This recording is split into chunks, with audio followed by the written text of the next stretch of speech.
Hello and welcome to episode 11 of Dualistic Unity. I am Andrew. And I'm Ray. This is going to be an excellent episode 11. And we are oddly enough going to be returning back to a conversation that we started at in episode 1, 2, and 3, which was on the topic of the psychedelic experience and the subjective reality. So I'm excited to have this conversation. Yes, I'm very excited. So just to get right into it, this weekend I did some mushrooms and some higher dosages, and on Saturday I did 3.5 grams with a 1 gram kicker after an hour, and then I took that around 2 p.m. and then I had friends texting me on the come up, and I was like, can't deal with this, nope. And I put my phone on airplane mode and put it in the other room, just went into my bedroom.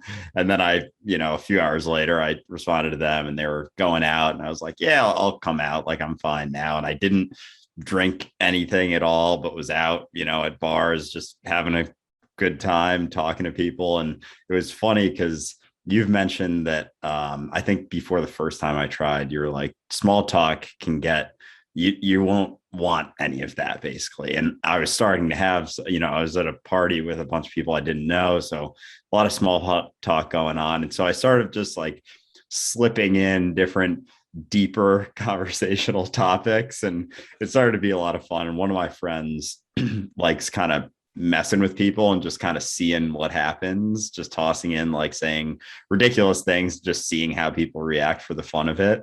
And so we were both kind of doing a little bit of that and bouncing off each other, and it was a lot of fun. And so we can get into that sort of experience I had before, going out with friends, because that was interesting. And then when I was out with friends, I was out with a few of my best friends, and people are always wondering about mushrooms when they talk to me, because I am very open about taking it and my experiences with it. So two of them, they had both tried smaller dosages, but never really tripped. So I was like, why don't we just do it tomorrow? We're not doing anything. So we took 3 grams, and that was the most profound experience I have had on them. I texted Ray about this yesterday, but the only way I could describe it was talking to God, which was also myself and also everything. And it was like I was thousands of miles within myself almost. And it was like there was like thousands of miles away, there was a light that was like my eyes seeing out into the universe. And yeah, so that was just real quick intro to what happened, but we can, get into parts of that. And absolutely. And well, I have to ask, how was the experience of those who went with you? Because typically that's what happens at higher dosages, is that everybody's walls come down, and all of a sudden the division that we normally maintain psychologically and cerebrally isn't there. And so you have people in those experiences talking about telepathic experiences, being able to actually communicate with the other people in the room without any language at all. And I know I've had that experience myself, and it's largely because that's always the case. It's just that we are completely disconnected from it because we're so involved with the character, right? So I'd be curious to see how your friends responded to that experience.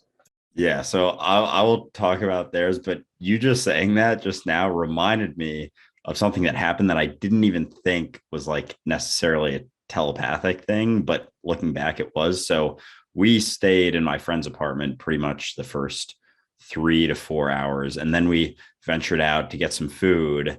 And then it was dark by then. It was about 6 p.m. probably. And there was this guy sitting, we were walking into like a CVS pharmacy, there's like a little grocery shop, and there was a guy sitting on a bench, and he was facing CVS, and it was lit. So it was almost like we were seeing his back, and it was just a silhouette, and he had like a top hat and kind of these enthralled things. And I looked up and I couldn't tell if he was facing us or not. And it was kind of this sort of freaky looking thing. And as that thought hit me, my friend said, is that guy facing us?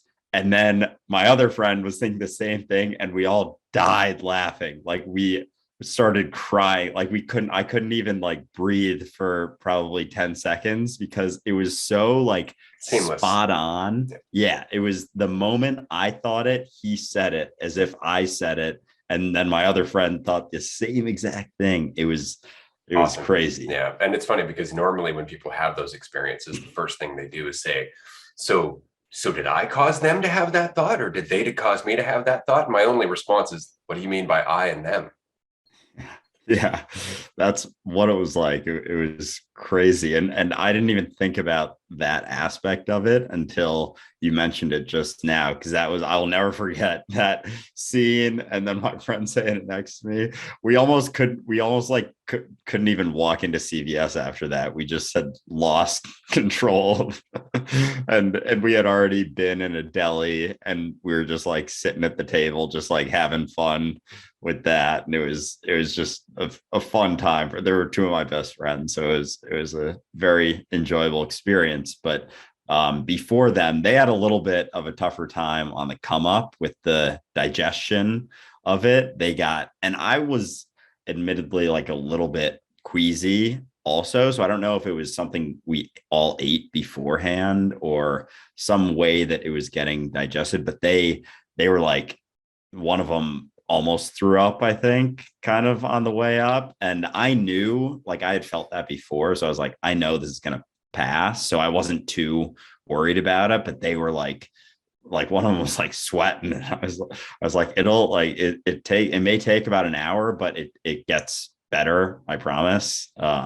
Just trying to explain to them, like, you're supposed to feel this way. It's not like, a bad thing. It's not abnormal to feel like this. Just kind of reassuring that they're not like having a bad trip necessarily. Yeah. It's hard when people are predominantly physical in terms of their mentality, when they spend a lot of time focusing on their body day to day, and you think of yourself as a body day to day, and all of a sudden you do take a substance which is essentially a poison, and you start to panic a little, and your body starts to feel real different. And so, yeah, when your certainty is based on your body awareness, it can really throw you, and then that resistance can make the stomach thing so much worse, right? Because your stomach's just tying up in knots. It's resisting the whole process, which doesn't help. So it was good that they had you there to walk them through it and remind them, like, whatever it is you're afraid of, it's going to be gone in like 15 minutes. Just sit down.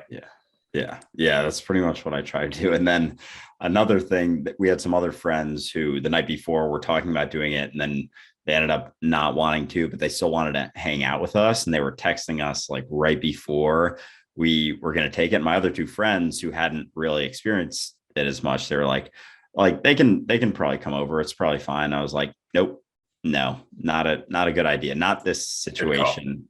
And they were like, all right, we trust you. And then afterwards they were like, thank fucking God we listened to you. Holy shit, that would have been. And we were talking about like what would have happened if they had come over. Cause there was a period for probably close to an hour where none of us said anything. Like, I had my eyes closed for a while. My other friend had his eyes closed, and like there was no words being said. So we were thinking, like, there were two situations that we thought would have been so funny. Well, if our friends had come over, they probably just would have left. They probably, because there was silence. We were watching football, like, as we took them, and then we were like, TV is way too much right now, way too much stimulation. I've never cared less about a football game in my entire life. and so if they had been there, they probably just would have left. And then when we were like an hour in, I was softly playing the Beatles, and then we were all just kind of like very much not in our bodies as much. And if someone had walked through the door in that situation, like, it would have been funny, but also just like not enjoyable for anyone necessarily. But yeah, or enjoyable for completely misunderstandable reasons, right? Like I've been in those situations where I've just had the best time just based on how confused everybody around me looked by my lack of giving a shit. Like, it was just, people would comment, because when I was younger, and I'm going to preface this, when I was much younger, I would go to work in that state, and yeah, at work I would just be a happy little, boiling bubble, just kind of walking around the office, making everybody else happy, because I had nothing to hold on to. I had no reason to be unhappy, and so I was just bubbling around, and people would often wonder, like, what is this about? And then they try and get into a conversation, to which I would go, ooh, let's go a layer deeper, right? Because it's fun to do that. And so, yeah, no, it's an interesting experience. And it is very difficult to comprehend when you're not either in that experience, or you don't have experience being in that mindset, and you run across people who are there.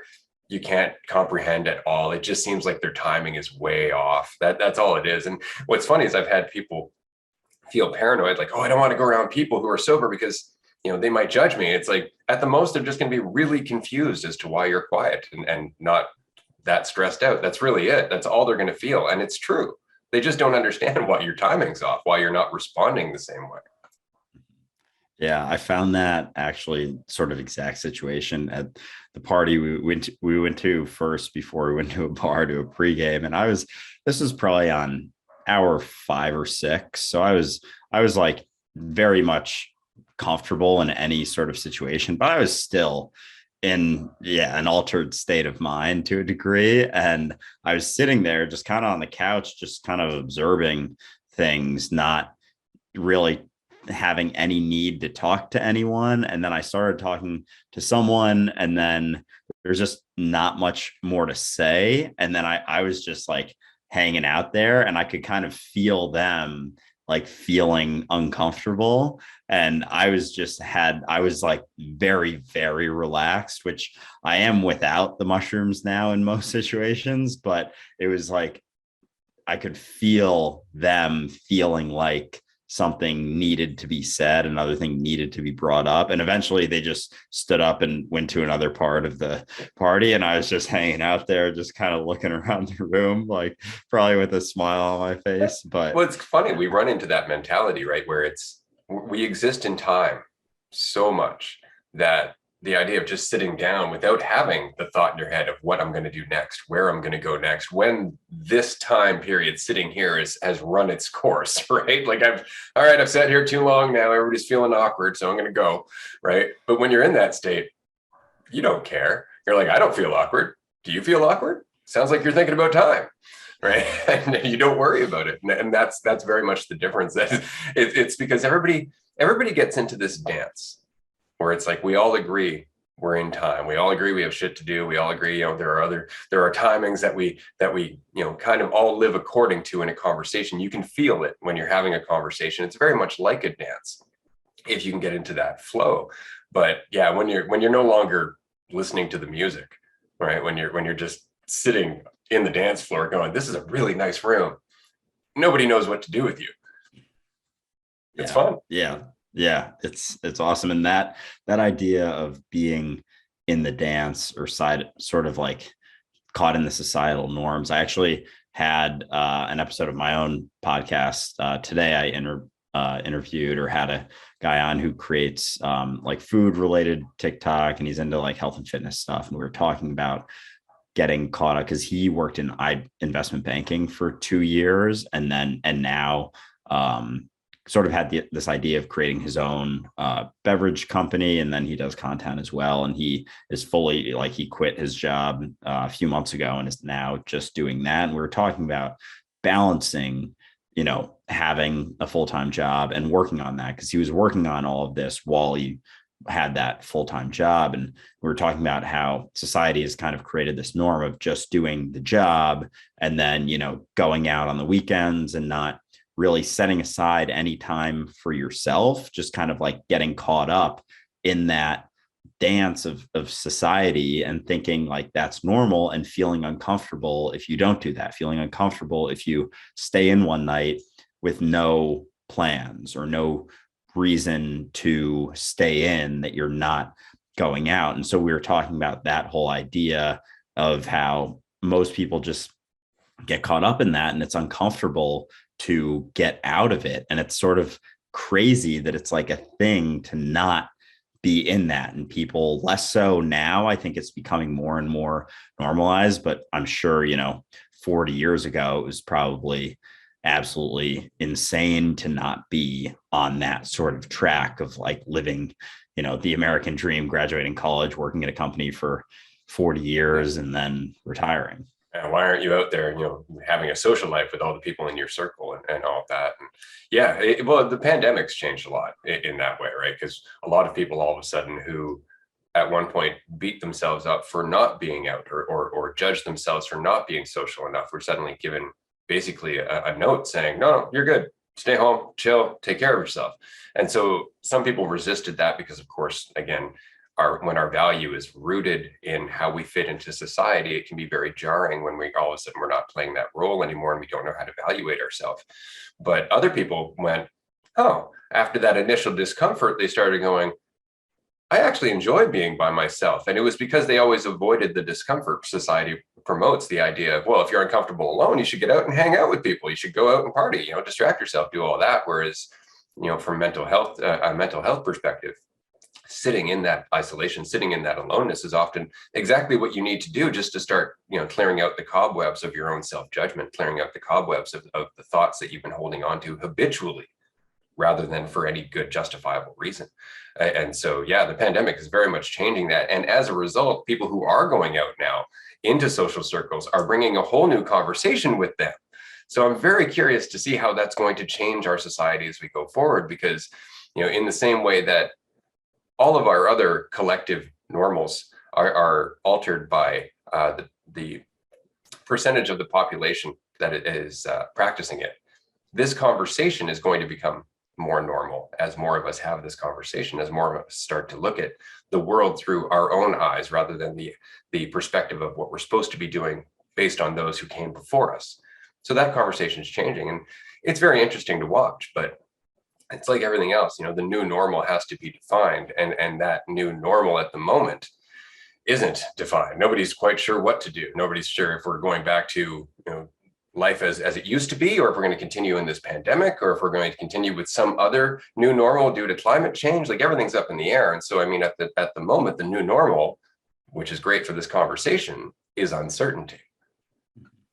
Yeah, it's almost like just thinking, because we don't know, even pandemic wise, like when things are going to be more like they were in 2019, it's almost like you can't plan as much for the future. So it's almost like, I guess a lot of people take that as just negative and they're mad about it and everything, but it also kind of knocks you more into the here and now a little bit more easily, which I think it certainly has for me. Like, I have some ideas of next year, what I want to do, and I'll start probably making some plans for early in the year, like some trips or something. But for the most part, I'm just kind of flowing with things, and it's been a awesome practice. And I think another thing, when you brought up discomfort and how people they think, I don't know if they think that overcoming discomfort can be achieved through avoiding it, but it's almost like that is the standard, and they never, or probably rarely, think to go into that overcoming the discomfort is through feeling the discomfort and feeling it until it's almost like feeling it until it's no longer there and it becomes comfortable, like transmuting that discomfort into comfort because you allow it to be and you accept it, as opposed to just trying to suppress it by, if you're uncomfortable by yourself, you go out and be with people. That is the avoidance of it, rather than being by yourself until it becomes comfortable. And then you can do either, and there's no avoidance of anything. And no danger, right? Because if you're hanging out with people to avoid being by yourself, now that becomes a need. Now, all of a sudden, you're acting different to keep people around. Now, all of a sudden, you're changing your behavior in order to continue avoiding that isolation. So now you're becoming a people pleaser without even meaning to. Now, all of a sudden, you're going into toxic relationships without even meaning to. And it's all based on that initial avoidance, right? So, yeah, the best thing you can do for everybody is to be good being you by yourself, and then bring that to them so they can be good being them with you as company.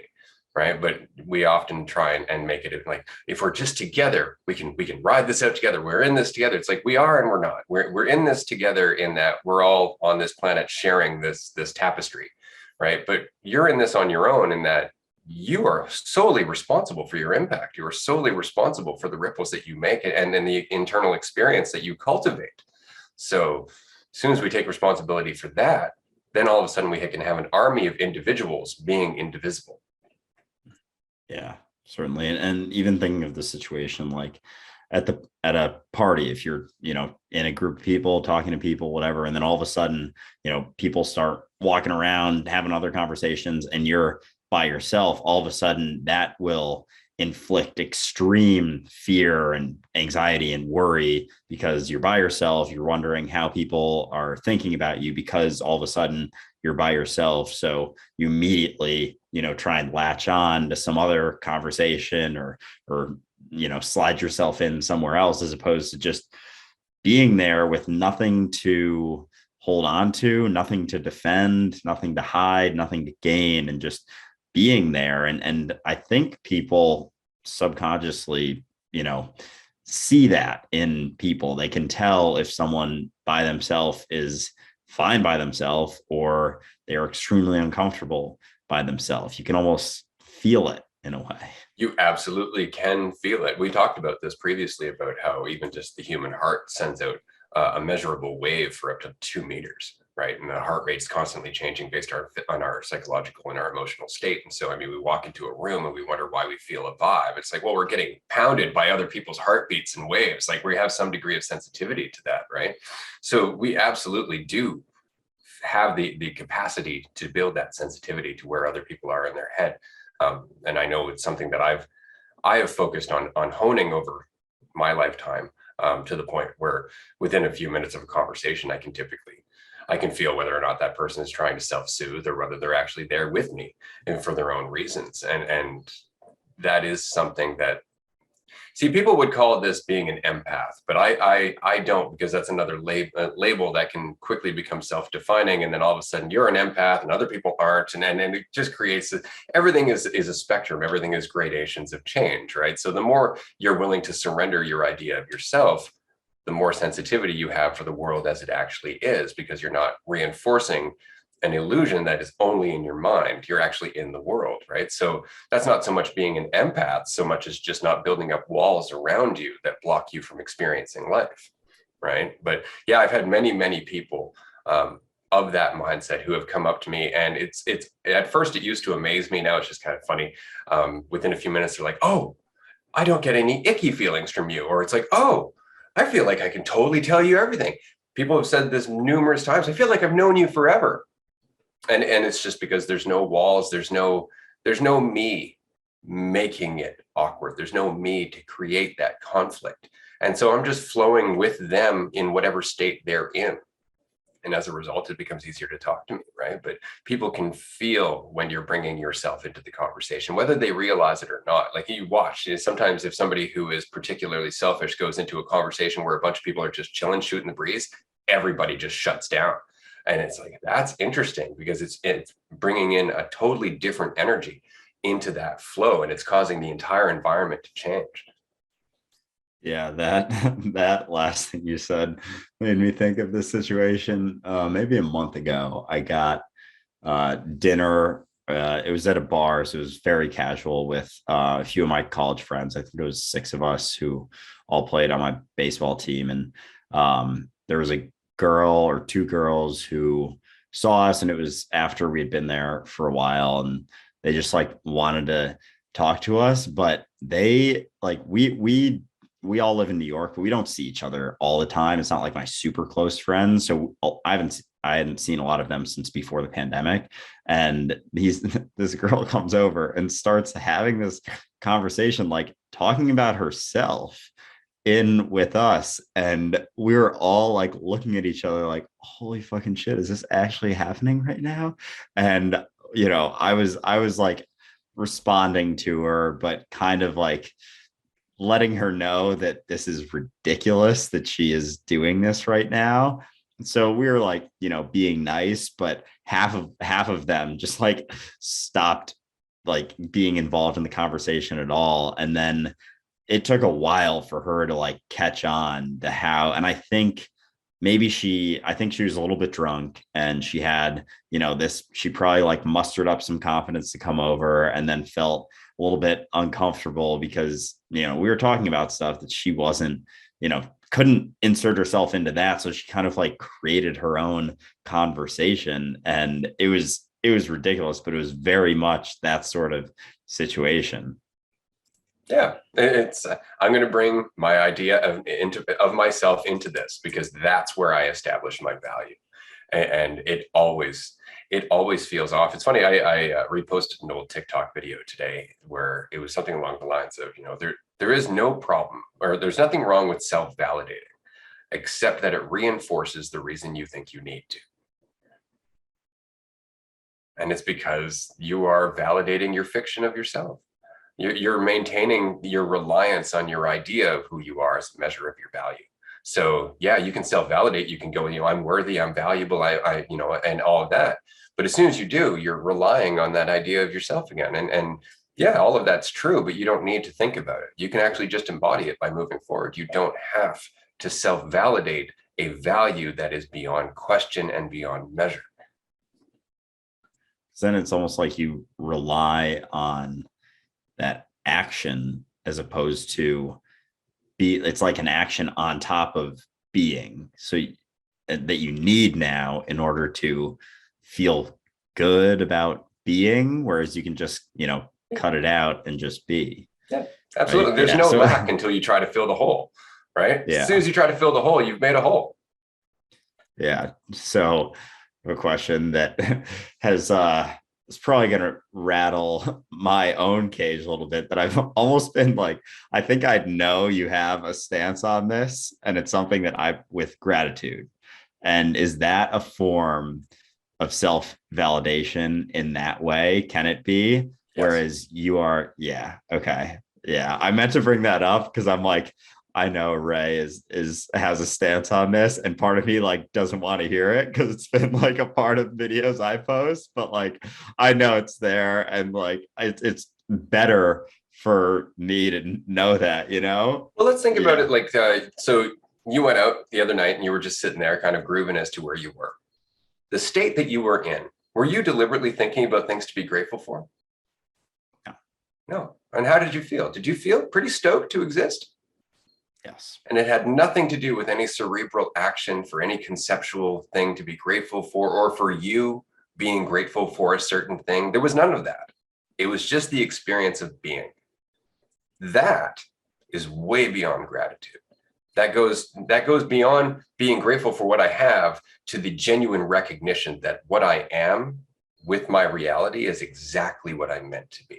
And that is not about gratitude so much as just alignment and surrender, right? And we describe that emotion as gratitude. We describe that emotion as enthusiasm. We describe that emotion as peace, right? But those are all just words for the same state of being that is everything that we want to aspire to when we're lost in our mind, and we're only capable of feeling when we can recognize that our mind is just an illusion.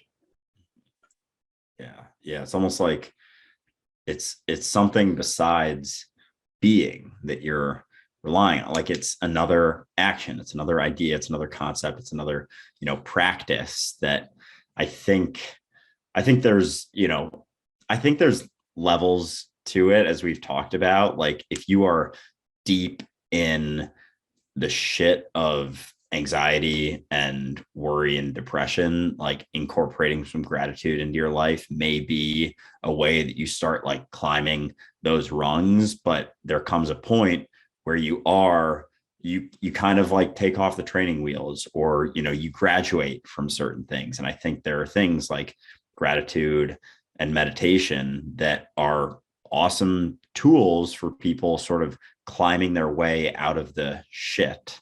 And then eventually they are out of it. And then it's like they are able to set that aside and be that embodiment, be that manifestation of what is. And they don't have to rely on concepts or ideas anymore. Yeah, that's it. You're building it. Everything changes according to where we are in our journey, right? So back in 2010, I wrote an ebook called The 7 Stages to Limitless Living. I actually just posted it on our website for a few bucks, and it's available to our Patreon supporters for free. But in that, I discuss exercise called balancing, and essentially it's for when you're first starting in this, when you're digging your way out of your mind and your habits and your emotions and all that. So if you tend to be a negative person, look at the positive reflection of that perspective, just to acknowledge that it exists, and that from the perspective of, or from the point of view of somebody who's in that perspective, it's completely valid. But the same is true if you tend to be too positive. If you're positive all the time, look at the other perspective, look at the negatives, look at what could go wrong as well as what could go right. And the reason is so that you don't rely on one side or the other for a sense of certainty, for a sense of stability, for a sense of who you are. You start to question it, and as a result, you start to gain more context in your journey, and you start to gain more clarity about how one side affects the other side, so you can walk in the middle, so you can actually practice that neutrality that lies between one side and the other. But it is a journey where if you are lost in darkness, yeah, you need to start looking for the light a little bit, but the same is true if you're so committed to the love and light side of things that the very idea of negativity or argument actually sets you, like makes you uncomfortable, then you should go and explore that side as well, because they're both valid perspectives of what is, in that they are illusions of what is. They're just perspectives, right? So if you're going to rely on perspective for truth, then you're in deep shit. So you may as well just start balancing out, the recognition that both sides are valid from the perceiver's perspective. Yeah, I think I came across a video once where you said being positive all the time is just being negative about being negative or something. I really like that, because I think there comes a point where, yeah, you're so positive, and there are people out there that just kind of make you uncomfortable a little bit when they're so positive about everything. It's like you kind of like want to knock on them and be like, is there anything, of substance in there? Or are you just kind of regurgitating things that you hear all the time? And I feel like there's got to be 99% of the time with those people, like some deeply suppressed things in there. Like some one of my friends came up with the term DSI, for deep-seated insecurity.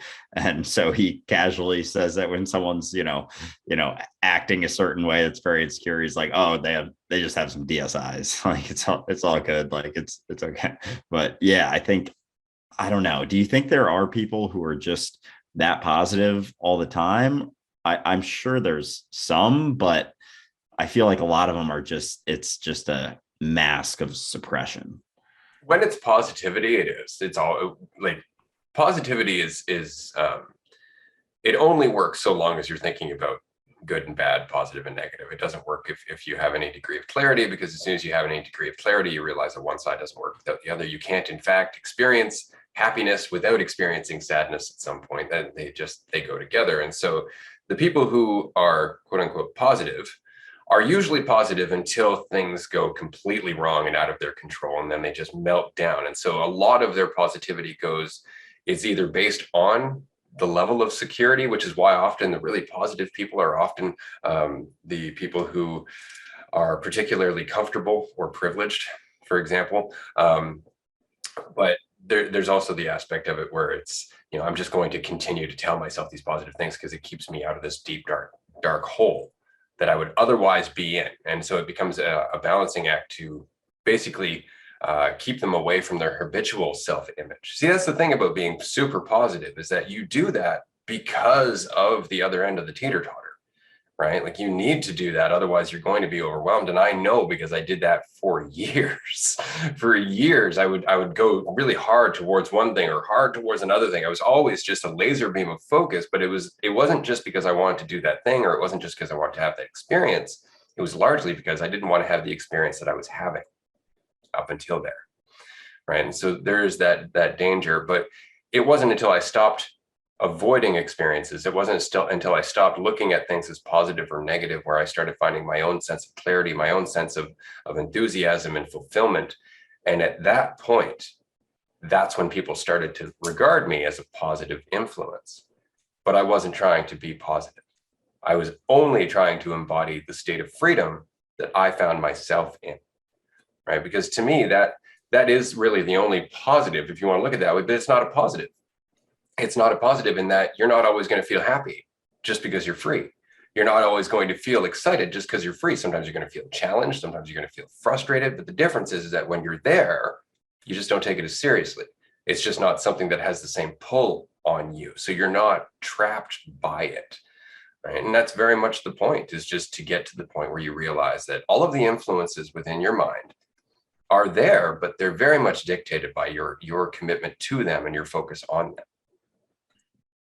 Yeah, it's almost like positivity can become a resistance to what is in a lot of ways. You know, you can go through something and like it's okay if it's tough. You don't, you know, if you a lot of times if you feel like you have to make it turn it into something positive, it's like you're just suppressing what you're feeling or what is in a lot of ways. And I've posted videos where, you know, I talk about good or bad. And you know, there's one video I made that ended up getting a lot of views about, you know, the rain and how everyone says it's horrible when it's raining. And it's like, no, that's just a perception. You know, there is no good and bad. So you don't have to say so horrible when it rains. And I had a lot of people commenting things like, don't listen to this, it's suppressing your emotions. And I'm like, all right, don't read too deep into it. It's just rain. Like, come on. But it's like, no, like, don't suppress your emotions. Like, if you feel a certain way,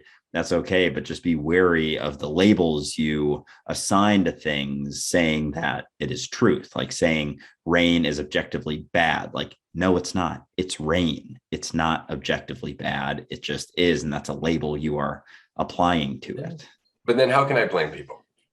Right? How can I blame things for my state of mind? And that's it. Like, I was talking to somebody, I say talking, but then he removed all of the video responses that he had done to me because, you know, that's how you know your arguments sound. Essentially, he became triggered by my dress video. And then he blamed me for triggering him. And my response was, you know, like, whether you're triggered by me is kind of up to you. And he said, oh, you know, there's your classic narcissist response, you know, invalidating my feelings. And it's like, no, you have every right to feel triggered by me or anybody else. Just don't make the assumption it's the only emotion at your disposal. Just don't make the assumption it's the only emotional response that's appropriate here. It's just the emotional response that you're the most comfortable with or the most familiar with, or that gets you the farthest in terms of avoiding certain things, right? But it doesn't mean that it's the only emotional response. And that sense of responsibility is where things start getting murky for people. But people would prefer to stick to one side or the other in a lot of ways. Like we just want rules. That's all we want. We just want things to be black and white. This is what a narcissist does. This is what an empath does, right? So I made a video the other day saying that one of the most common narcissistic behaviors is to call someone else a narcissist. Well, immediately people started responding. The first response was, well, you're just giving narcissists an excuse, right? It's like, am I? Or am I catching a narcissist who uses that and making them think, am I the narcissist? And have a moment where they actually have it. And that's what happens when people started getting triggered, because they just want to label people narcissists. And it's like, well, do you have any education in that disorder? Do you have any actual credentials to allow yourself to diagnose other people as a narcissist? Or are you using it to soothe the hurt? So you're just throwing a label out and focusing on yourself, which is narcissistic. Right? And so it's not black and white. You have to question yourself all the time. You can't just label other people, right? Before you take the speck out of somebody else's eye, look at the beam in your own, right? That was the whole point of that, is nothing's black and white. You can't just label other people and not look for the behavior in yourself.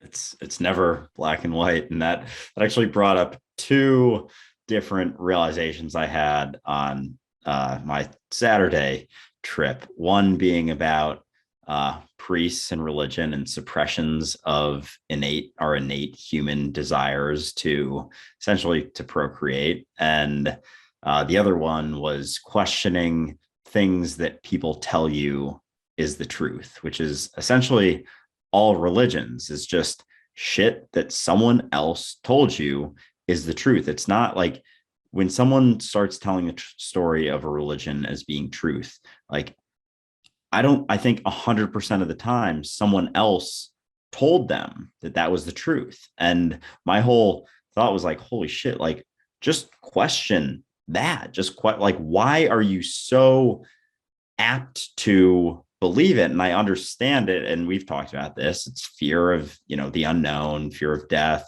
wanting to settle on an answer for things. Like it makes sense. But at the same time, like, how are you so quick to be like, yep, that's the truth. That sounds pretty good. Because literally it's some other human being telling you that it's the truth. Like, and then, yeah, so I don't know. We want to talk about that. And then we can get into priests a little bit, but Absolutely. But I did want to make just a mention here that it's not only true for religion, but scientism as well. And that's not to say science, right? Because science is very different than scientism, right? You have the actual practice of the scientific method. You have the practice of science, which is, looking at things, observation, and then thesis based on observation. But then you have scientism, which is like, we discovered something, it feels really good and it sounds like the truth, therefore we're just going to look at it and base everything else on it.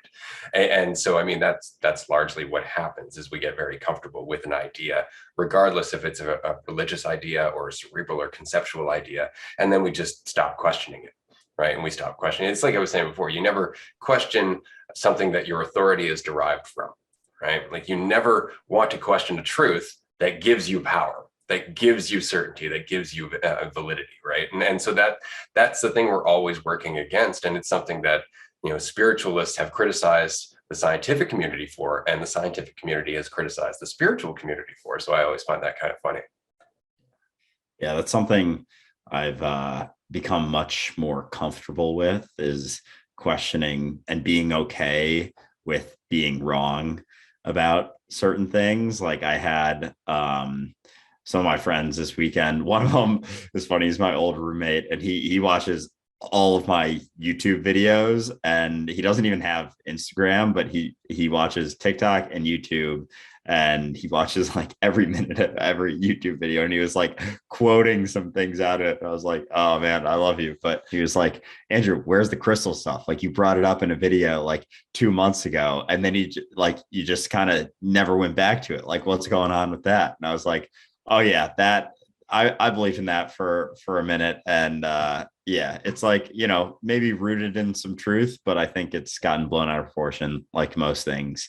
And so I've just, that idea of, especially for me, as I'm like, have changed a lot in my understandings of things and become more comfortable with questioning things and the way they are. I think I don't want to say like a weakness, but like something that I'm almost like quick to believe something and then sort of like incorporate it into my life and then work through it and then realize like, oh, that's kind of bullshit. So that is something, yeah, that is something I've become much more comfortable with, being okay with being wrong about things and admitting things. Like, and I have people who will say like, don't be so passionate about stuff, because like there have been things you're passionate about and then you like change your mind about it. I'm like, that's what I do. Like, I don't know why you are so adamant on me being a certain way. And Because that's I have expectations of you.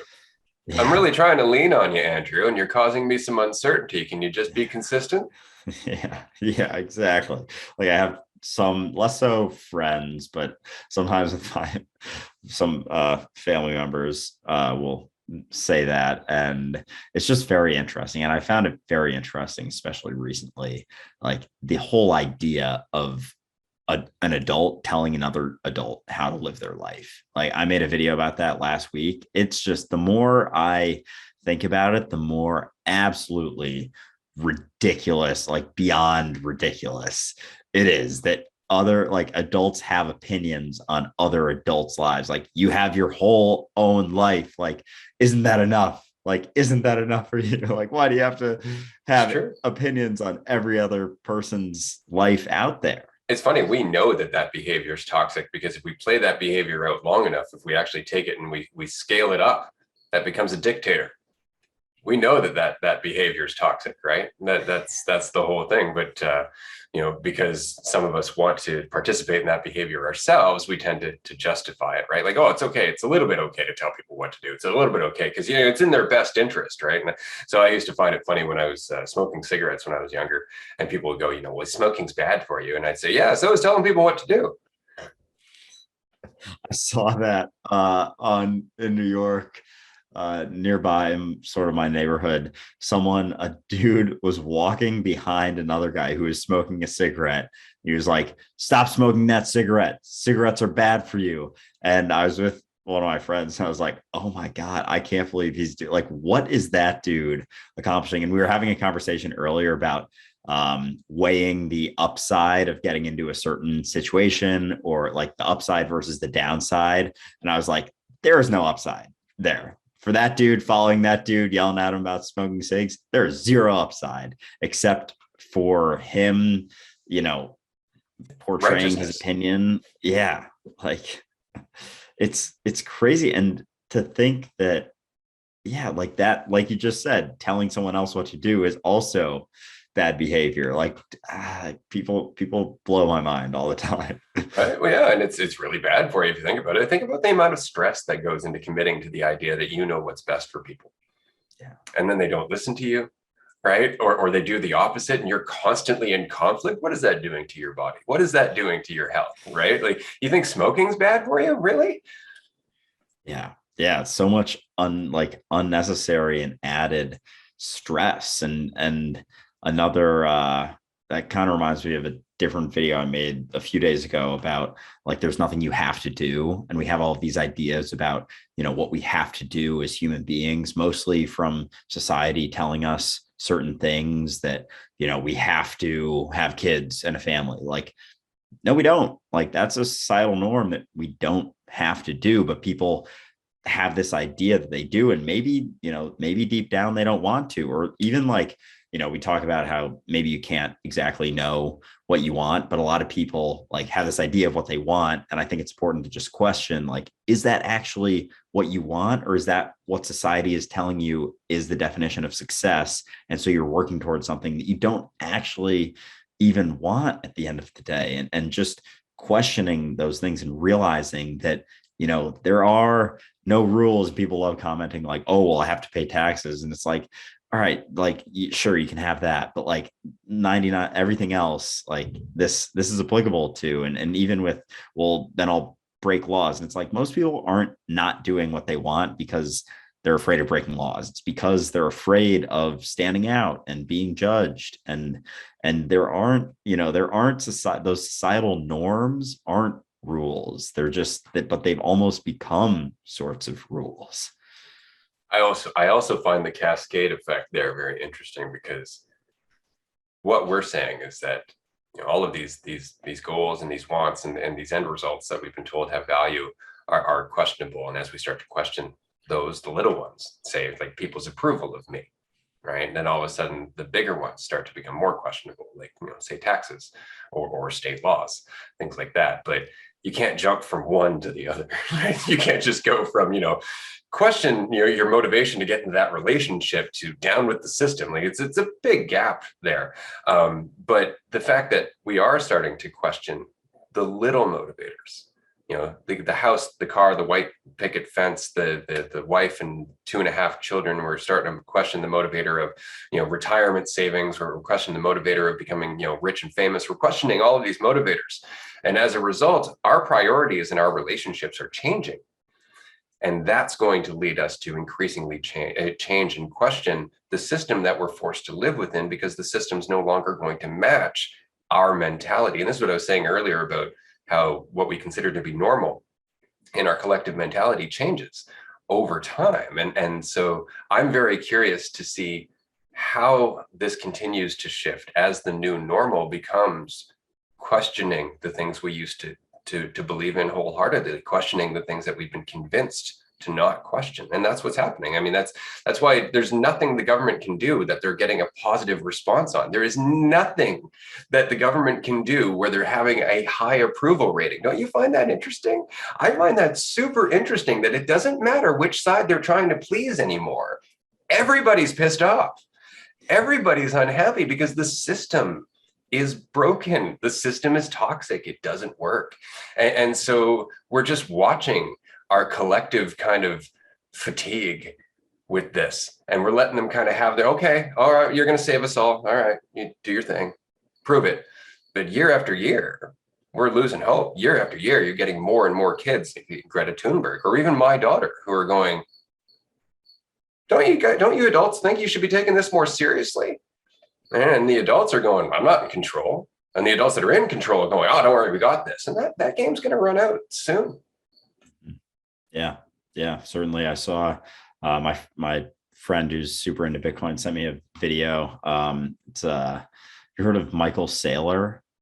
It was an interview that he did. I think it was recent. It was about an hour and a half, but he started basically, he didn't even talk about Bitcoin. He just talked about inflation and the process of inflation and how insane it is that inflation, first of all, like inflation matches like the rise of the S&P essentially. And it's like, if you keep your money in there, you're basically just breaking even. And then if you have it in something else, if you have it in cash, like you're basically just lighting money on fire all the time. And so he was talking about all of that and how, you need to essentially find assets that are going to like expand or build more so than the S&P 500. Like you have to do better than that just to make any money at all. And then about halfway through, he said, or something like Bitcoin that is deflationary and has a fixed number of assets. And so I think he invested a shit. He has billions and billions of dollars through his company and probably personally as well in Bitcoin. But yeah, it's crazy, the idea that, I don't get how like the Fed prints or, whoever's printing all the money, like how they just do it with thinking that it's not going to crash and burn, or they just don't care. Well, they're enriching themselves, right? So the name of the game is how long can we keep the game going so we can stay on top, right? So that comes back to like 1913 Jekyll Island, right, where they formed the Federal Reserve behind closed doors, because before that, money was created by the government, right? So now we have the Federal Reserve and central banks that create money. And what I always find interesting, because you don't really need to understand the majority of how the economy works. There's really just one point that'll drive home how stupid it is, which is that all of the money in existence is printed and lent to the public at interest. So if all of the money in existence is lent, where do we get the interest? From the taxes? No, we have to keep borrowing more money. That's the point. Right? We have to keep creating more money, which creates more interest, which is why the deficit continues to grow, right? Which is why it will never end. And we will continue to borrow more against the debt ceiling. We'll continue to print billion-dollar coins or whatever the hell they're going to do next. But it's because the game is rigged. The game is essentially just meant to maintain the illusion of stability for the people who are currently in power. That's all it is. That's Keynesian economics, right? Pay people to dig holes, pay other people to fill them in. There's no value being created there. I'm not kidding. That's the economy of the United States and the majority of the world. It's not about creating value, as opposed to where it was, say, when the United States first started, or even in the early 1900s, where the United States was wholesale creating things of value, infrastructure, things like that. Like those actually have value because it affects other people's lives. But ever since that time, the Federal Reserve and everything else, infrastructure has been continuously less of a priority. Creating things less of a priority. Now we have a service industry which creates nothing of value, right? And we're all just using money that's becoming less and less valuable as we go along. So yeah, it becomes harder on us while the people at the top continue to benefit from it. And it's like, what was that quote? That inflation is an invisible tax? Yeah, it's wild because it's not, they keep it under wraps pretty well. Everyone knows about it, but I don't know, it's just like, I feel like something that's, people are like, oh yeah, another thing, it's just the way it is, it's just how it's always been. And it's like, I don't know, until it's too late. Maybe not. It's until it's too late. If you ever get a chance, look up the Weimar Republic. Look what happened to them with mass inflation. All of a sudden they were carrying wheelbarrows full of cash for a loaf of bread. I have heard of that, I think, unless there's like multiple just cultures. Insane. Even down in the Congo, I think it was like 8-10 years ago, basically people were going to pan for gold because it actually was costing them like milligrams of gold for a loaf of bread. That's how bad the money supply got. And it's just because this is a game that consistently ends up in the same place. It doesn't ever end well. It never ends well. The only time, or the only reason it's consistently stable is because the United States dollar has been the world reserve currency, and they've maintained the balance of power for the most part. But now you have the Chinese government, which are, changing their own monetary policy and messing with the dollar, or messing with the value of their own dollar. You have all of these other superpowers that are doing the same. And so it's just a casino now. I've known many financial advisors and whatnot who have said there is no stability anymore. The illusion that we used to have 15 years ago that they would advise people based on, it's all just a crapshoot now. It's just you're lucky if a company doesn't go under, or if you invest in a company and it's supposed to go under, the government comes in and saves them with taxpayer money. So there is no free market anymore, right? And there hasn't been in a while. And so how can we have a system that accurately reflects us as a species if the system isn't being affected by our behavior? Yeah, that's a very good point. I think in this interview, he also brought up even just something like bonds or it was something like that, where you used to be able to, put $1 million in and basically get like $50,000 out a year from that. And now it's like 10 or 20 million just to get 50,000 out. And it's like, the everyday, and that barely covers inflation. Yeah. Yeah. Like the everyday person, there's a lot more people with $1 million saved than $20 million. That's for sure. But it's insane that it's happening like right before our eyes, and people aren't like, they're not in Armageddon. It seems like it's like strange how kind of fucked up it is that they're doing Hard to think of the big picture when we're busy trying to cover rent. Yeah. Yeah. Right. You're trying to keep a roof over your head and your kids fed. It's very difficult to start thinking about, oh, well, look what the government's doing to my freedom. Look what the government's doing to the economy. Oh, look what's going to happen to the value of the dollar within 5 to 10 years. We don't have time for this. And then they know it. That's the whole point, right? They've known it since the 30s. We can juggle 30 to 35 things in our head at any given time before we start having to actually do some triage and separate the things that aren't important. So yeah, they just keep us busy, and more importantly, they keep us comfortable and distracted and give us all of the things that we would want to feel better about the system that's causing us so much suffering. Yeah, like when you said it's tough to think about this stuff when you're trying to pay rent. It's like the thing that we can't think about because people are worried about paying rent is the thing that's causing people. It's like such a fucked up cycle. Holy shit. Yep, that's it. Absolutely. And people often will write to me and ask how I'm so calm about everything that's happening. And there's a number of reasons I'm calm. And the first of which is, of course, everything is transition. Everything is transition. Whatever it is we're in right now might seem like it's going to last forever, but the reality is that it's not. And we don't know how long it's going to last or what it's going to mean or how it's going to change the world. We just don't know. And that's always been true. So I don't worry for that. The second thing is that it's very much like, you ever watch The Lord of the Rings or The Hobbit? Have you ever seen The Hobbit? I read the book a long time ago. There is this great moment in the movie. You're going to love it. Bomber, the really large dwarf in The Hobbit, right? Well, he's sitting on a bench and he's eating and the bench is creaking, like it's just creaking. And then his buddy, he's like, "Hey, Bomber," and he just throws him like a single olive. Bomber catches the olive, the whole bench just breaks and falls through, and everybody starts laughing, right? Well, when you look at the system right now, you can hear the fucker creaking. You can hear it, and I'm just waiting for the olive, right? Like that's all it is. So I'm not worried because this doesn't have the stability to maintain its own weight. It just doesn't. Like the mentality that was behind the creation of the American system, especially, was the mentality of, this is our country. We're going to do what we want with it. But that requires each and every person in that country to maintain that mentality.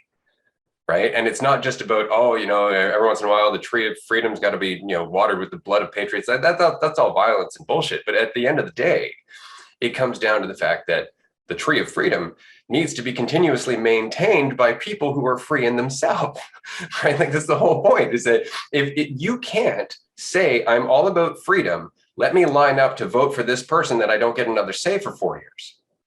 That's not freedom, right? That is you just going, they'll take care of it so I can be comfortable. Freedom requires responsibility. Freedom requires accountability. It requires you to be present and aware. You can't be free and unconscious. And that's the thing, is that our system very much promotes unconsciousness. It very much encourages us to get as comfortable as possible and just tune out the world.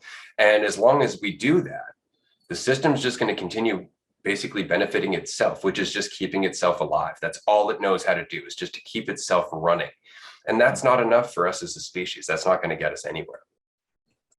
Yeah. I think of, when you mentioned the creaking bench, I thought of the politicians coming out, like talking about, cryptocurrency and how bad it is for the environment. It's like, that's what I picture as the creaks in the bench. It's like, this thing's unstable as fuck right now, and it's gonna crumble. It's just a matter of time, and we'll be here for it in one shape or another. But wait, Social Security, wait, all these boomers, man. I mean, this is the thing, is we don't have the infrastructure to take care of the amount of old people that are just waiting to be taken care of. We don't. And so the system's like, we gotta take care of the Social Security moving forward, but they don't have the money. They don't have the income to pay those people, to help them. So they're going to continue to change the rules and the regulations in the same way that they do for veterans in the military. All of a sudden it's like, we haven't heard from you in 3 months. You didn't have this test, so that's a quarter of your pension gone. It's like, what the hell? And that's just how it goes, because the system cannot carry its own weight. There's not enough. Not if all of the people in power are continuing to enrich themselves. You can't continue to take care of everybody and enrich a small portion of the population. Like, you can't take care of all of the hungry people in the world and have an Elon Musk. Yeah.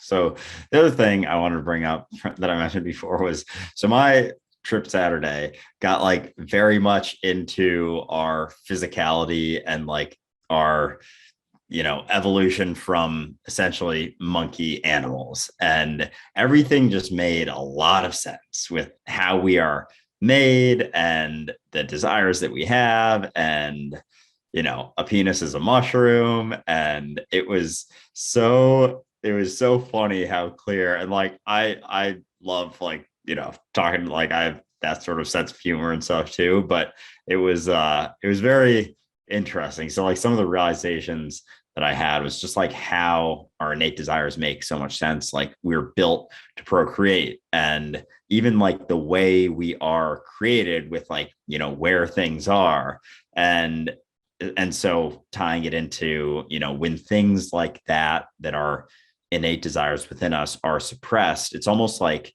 it's suppressed. Like, for example, with priests, they can't get married and they can't, have sex. And so like when they get suppressed like that, it's like, no shit, there's stuff like sliding through the cracks, and there's fucked up, like, you can't just tell them they can't do those things. And then it's like, so they go start doing, I think everyone probably knows what I'm talking about with that. But it's like, for them, it's like, oh, well, as long as I confess, right? And it's like ruining people's lives. But it's so interesting how all of these things, like even the way that we look and are created, we're just like made to procreate. And so it makes sense when you suppress it that fucked up shit starts happening.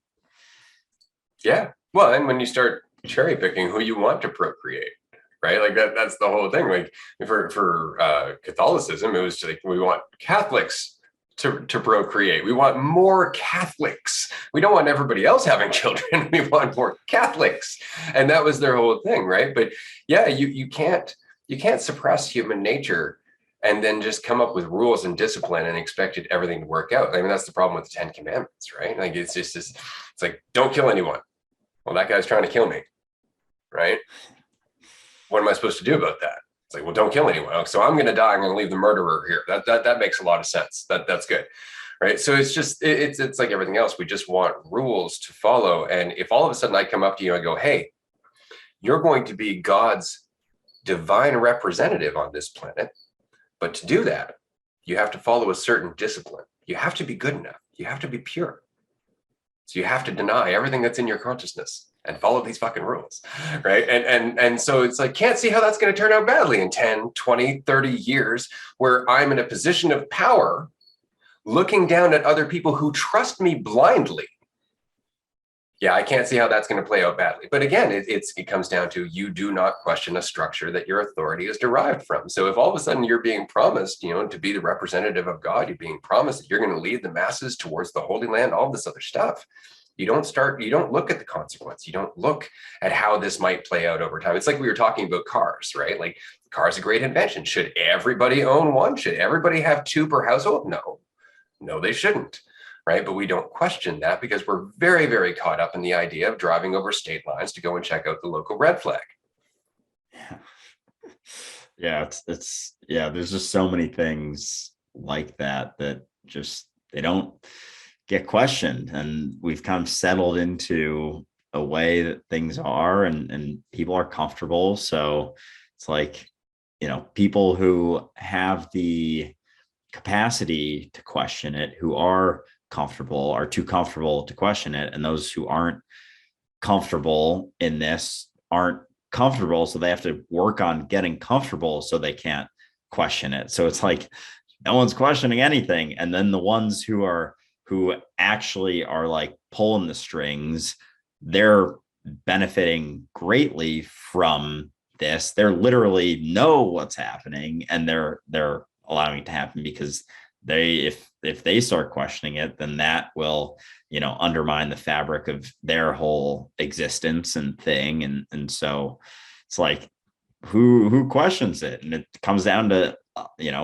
the individual and making the, choice to question it and wanting to question it because you can see it clearly for what it is. That's it, right? It's actually just the genuine recognition. That's all it is, because you can get into questioning the system as a fad. And that's often what happens, is that you start off questioning the system, and then you meet other people who are rebels against the system, and they define themselves as anarchists, or they define themselves in one way or another. And then you end up joining that group. And now you're just promoting their system, whatever that might be, or you can maintain that constant questioning of whatever it is you're told is the truth, of whatever it is that you're told is the way to be.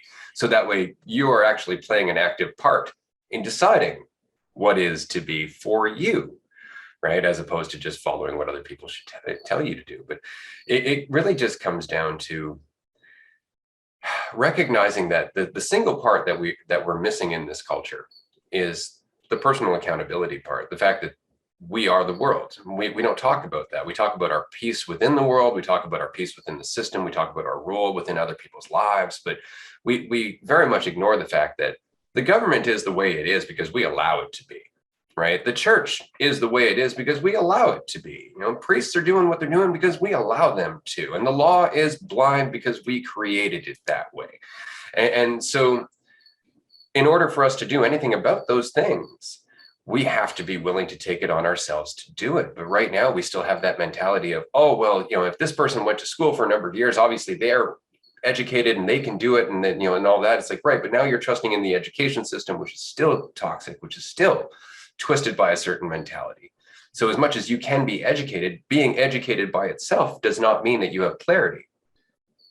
And we know this from the amount of people who went to school for political science or who went to school for psychology or to be a counselor or anything else. Just because you're educated, that doesn't equate to self-awareness, right? And so we have to promote self-awareness. We have to alter our system or alter our conversations individually, because the system's going to change as a result, to talk about awareness, to talk about uncertainty, to talk about these things, because that's what's going to change us as a person individually, as we change ourselves, right?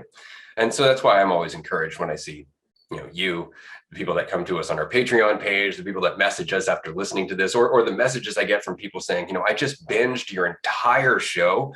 And it's like, wow, that's like 16, 17 hours. That's a lot of time, right? And the only reason that you would do that is because this conversation is one that you want to have, that you can't find And it's because it's difficult to find right now, but it's becoming easier to find. It's becoming easier to get involved with these conversations. But at the same token, as always, you have to watch out for the wolves in sheep's clothing. You have to watch out for those who talk of God but preach division. You have to watch out for the fads and the identities and all of these coping mechanisms and ways to feel better. So it's a minefield until you get your stride, until you find your clarity. And then all of a sudden, everything's just super clear, as Andrew was saying earlier. It just becomes almost too easy. Yeah, and when it comes to like the education and learning about things, that comes back to that thing I was talking about earlier of just like believing what someone tells you, as opposed to, it's like we're taught what to think and we're not taught how to think, or not taught to, question our perception of ourselves, or question much really. We're just taught to, sit down and learn and memorize and take a test and, get a piece of paper and then go make money for a while and then, relax and die. And yeah. Oh, I thought of a story, another thing that happened this weekend. And when you talk about it comes back to the individual, this was a little bit of like an uncomfortable situation for me. It was actually Saturday night when I was out with my friends. We went to bounce around to a couple bars and we came to one. And so I was still, feel like kind of on mushrooms through pretty much through the whole night. I don't know. I felt like I was on them for 12 hours. Obviously less of a degree than I was initially, but so I was waiting in the bathroom line to go to the bathroom, and it was kind of a long line. There were only 2 individual bathrooms and there was 6 people in line, and a Black woman came up to me and said, "Can I cut you?"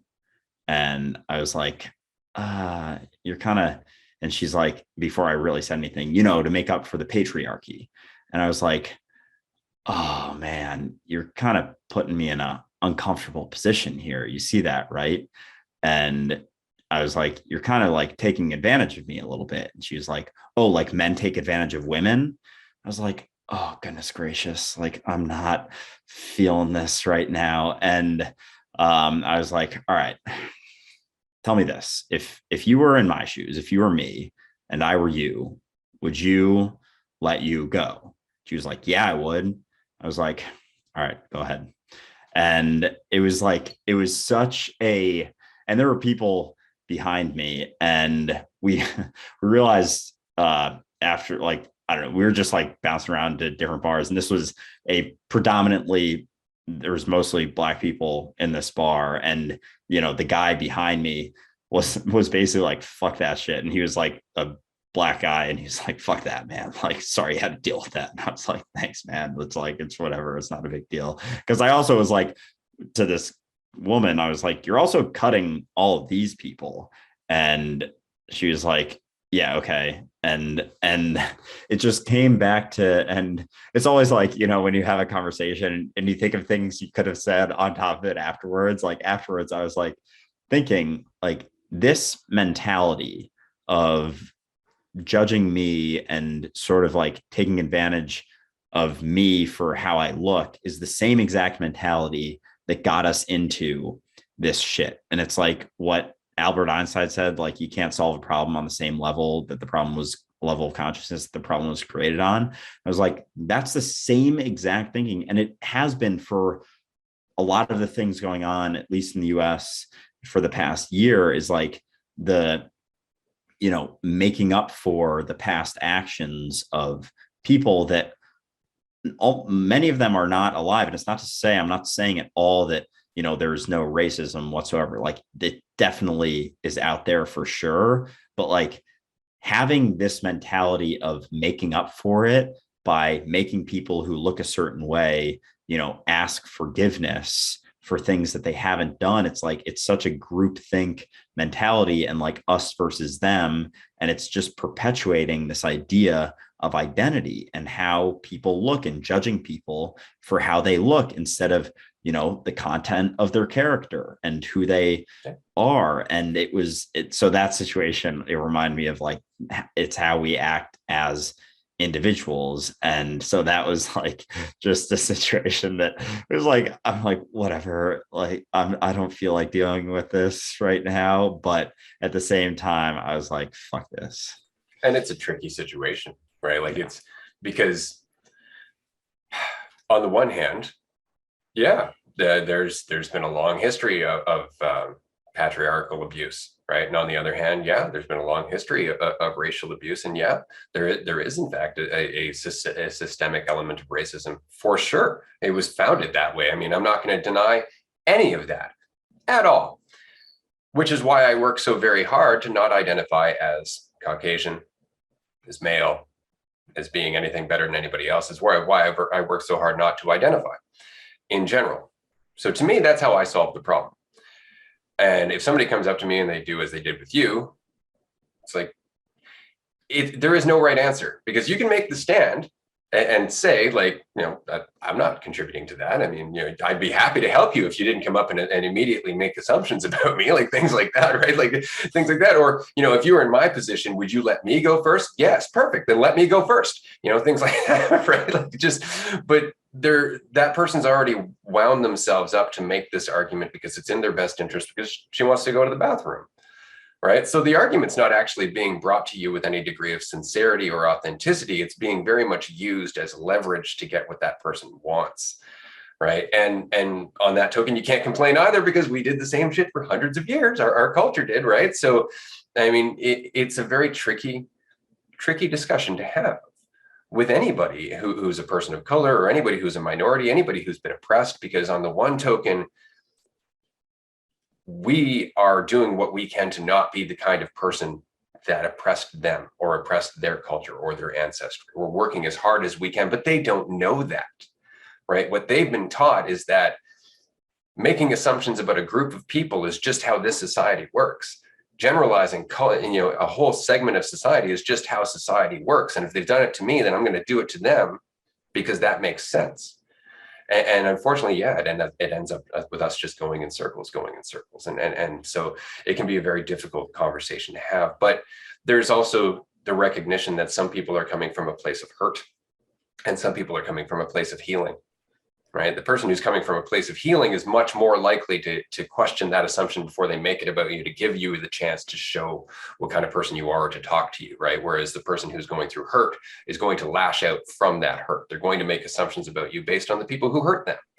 And so it's so difficult to have this conversation. You have to have empathy to some degree. But on the other hand, choose your battles, or in this case, choose your bathrooms, in which case, I got to go. You're going to wait. That's just how it's going to be. And then you can blame the patriarchy if you like, or you can blame the fact that it says men's bathroom, or the fact that I'm in line. It doesn't really matter. This is what's happening. Yeah. Yeah. And then it was kind of funny, because I was talking before about when I was at a party earlier in that night, like talking to someone, and then there was nothing more to say. And I just kind of sat there and I kind of feel that uncomfortability. So after I let her go ahead of me, the bathroom wasn't open yet. So she was standing next to me in line, and I could feel her uncomfortability because I didn't really like delve into her thing. And I just kind of like let her do it, but also made her question like how she went about it, and how like I think she kind of realized it. So she actually, after, I think it probably was only like 5 seconds, she was like, "And I'm sorry for blaming the patriarchy on you." I was like, "It's all right. Like, I'll be fine." There it is, though, right? That's it. It wasn't really something I needed to do, but in the short term, it allowed me the leverage I needed to get what I want. And that's unfortunately the reason that this continues to be toxic, right? If we can get out of that, if we can actually start looking at each other as a species and take our progression as a species seriously, then we would have a very different discussion, right? But right now we're still trying to soothe hurts that are continuing to be caused. I think that's the hard part about this, right? It's very difficult to have a conversation where we as a species can get past this ridiculousness of racism, for example, when there are so many people in positions of power being racist and causing harm, right? So how do you say, well, yeah, there's them and then there's us, right? You can't. And it just comes down to the fact that just your authenticity will show itself. Like just being in that lineup, not making a big deal about it, just making the decision like, yeah, whatever. Okay, just go to the bathroom. Whatever you got to do, right? And not getting all upset about it, not making a giant stand, but just pointing out like, yeah, you kind of using that to your advantage, right? all of a sudden that had an impact. That person actually had to stop and deal with, why do I feel uncomfortable? Oh, because I was being a dick. And they had to think about it, right? And then they looked at you, and there was a degree of humility as they had to admit that they used that for their own self-serving purposes. But that wouldn't have happened had you argued. That wouldn't have happened had you made a stand based on your own ego. And that's what I mean by there is this natural transition that's happening as a result of our internal change. I find that so funny. I would love to know what that girl did with the rest of her night. I would love to know the conversation she had with the rest of the weekend, because they were altered, however slightly, by that experience. Yeah, certainly. Yeah, it was. Yeah, it's just like it's such a little thing. And we were talking again before about, like, upside of discussions, like what is the upside of getting into this? Is there any upside whatsoever? And just like getting into anything in that situation, like I was able to kind of be on my feet and say, get a couple things in there, just enough, I think, to get her to realize that she's being a little bit ridiculous, but without, anyone blowing up or anything. And I certainly, wasn't going to do that in that situation. But, everyone else in line saw the interaction too. And they were like, what the hell is that? Like, fuck that shit. And but you were really patient about it. You did the best you could. You were as patient and empathetic as you could be about it, but you weren't so invested in getting your own way that you had to make a stand. And that altered everything. It's just like sitting in your room with your friends who were, tripping with you.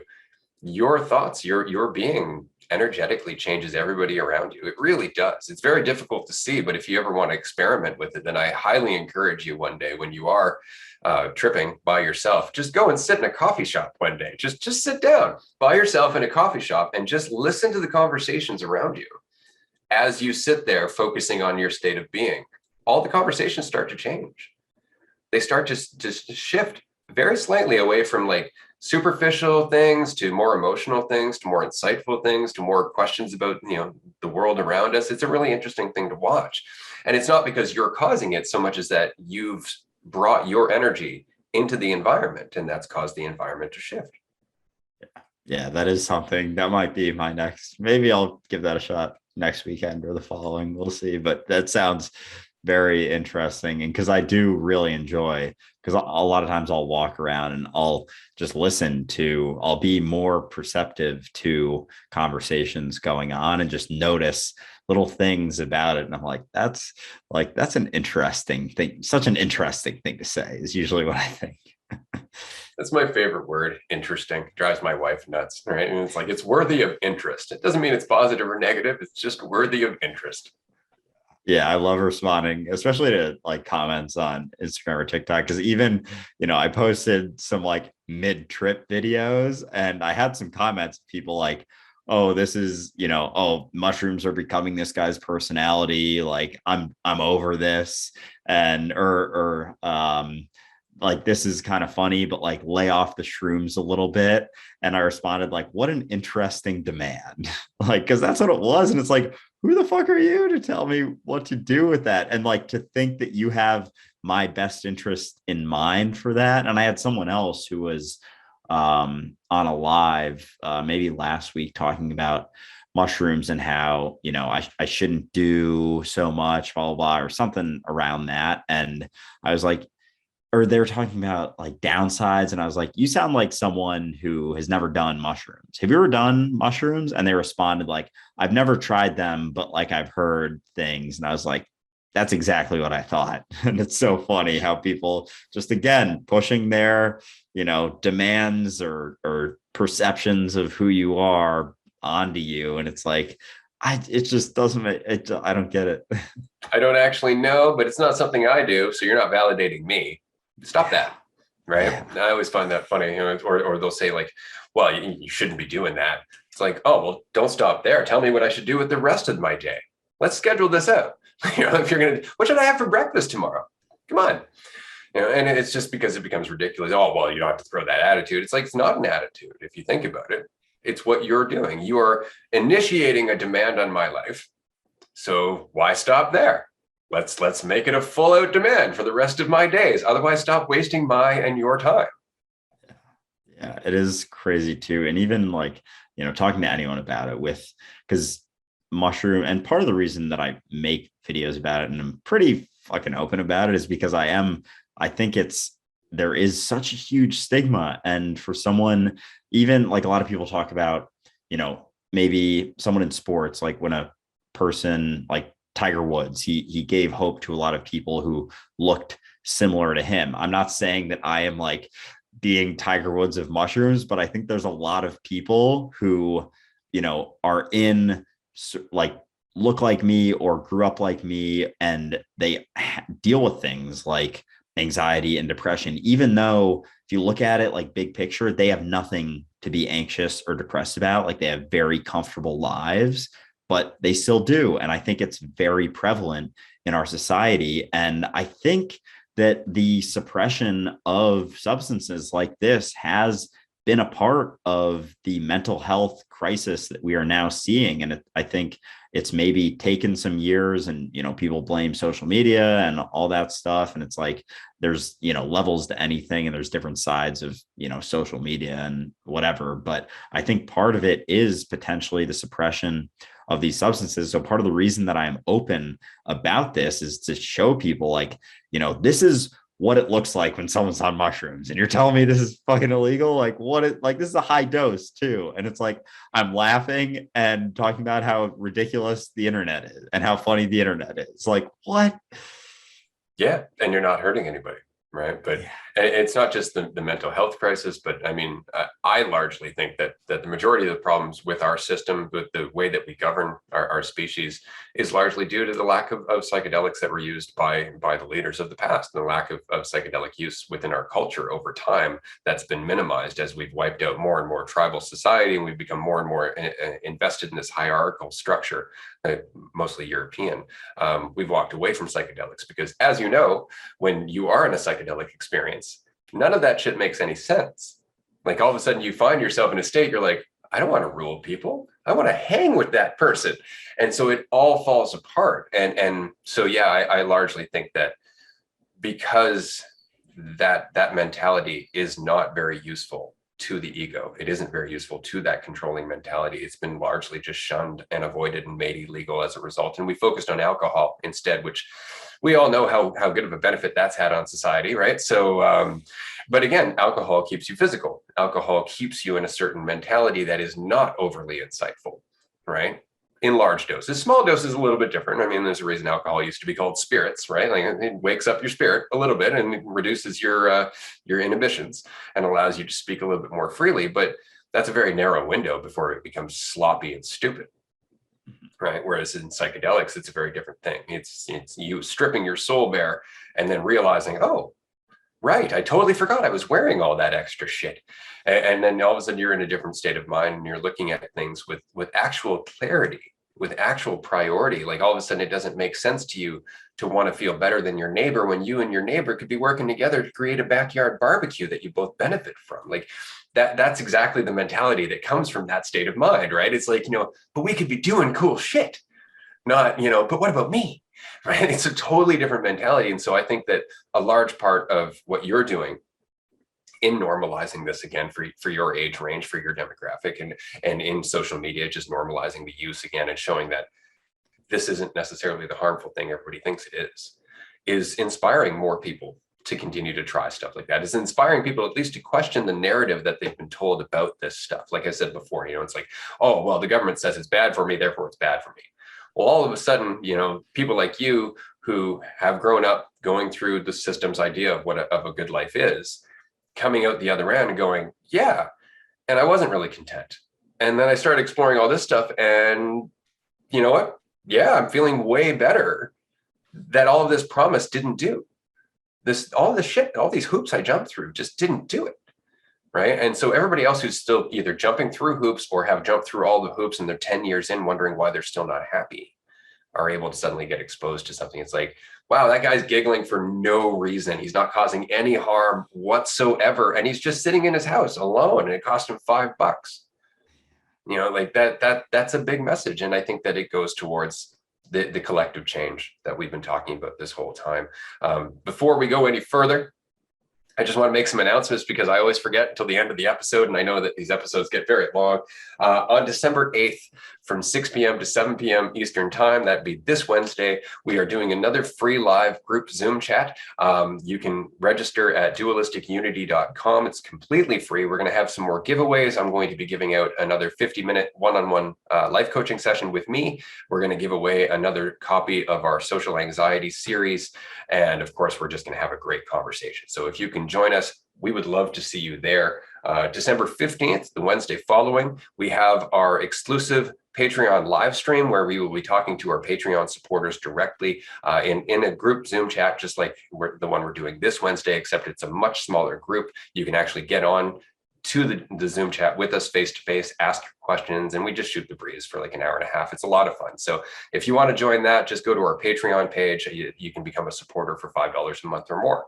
And then season 2 is coming up. So we're going to be doing a Q&A episode for season 1 coming up in the next few weeks here. If you have any questions that you would like us to address based on the content that we've done in season 1, definitely leave it in any of the comment sections on any of our YouTube videos or contact us on social media, and we'll try and include your question in the Q&A.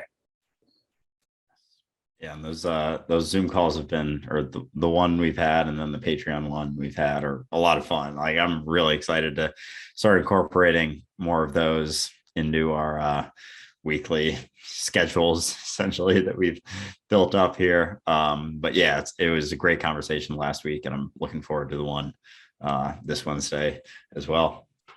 Season 2 is going to be epic. We've been talking about season 2 as we move through season 1.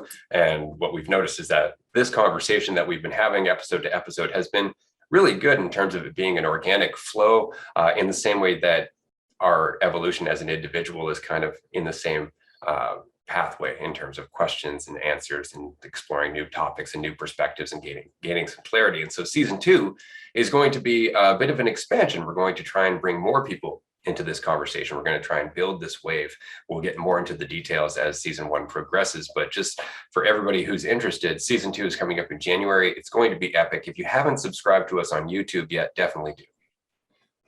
Yes. Yeah. Very excited for that.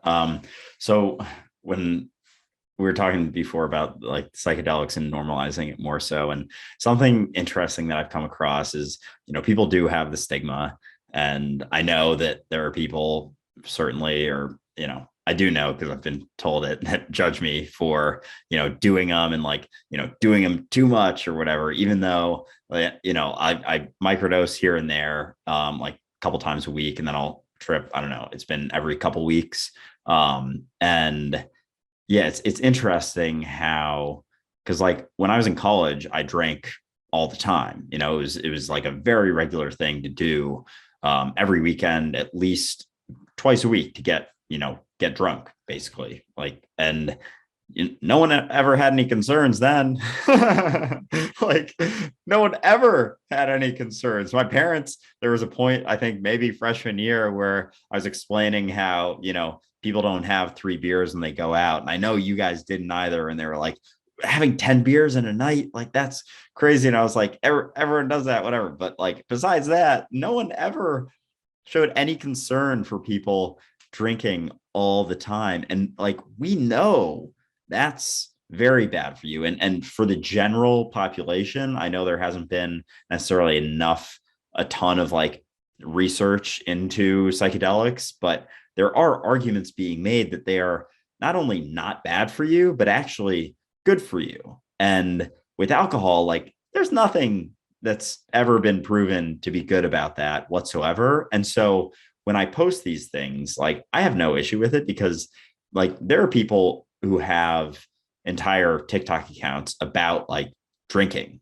and they show themselves drinking and shotgunning stuff all the time, and they talk about it and blah, blah, blah. And then it's like, just because the government said we don't want people doing psychedelics, there's this stigma. And so if I were to, say I tripped like once a week, like on every single Saturday I did, people would be like, oh my gosh, that's like, he's a shroom head, and he's, like, I'm concerned about him.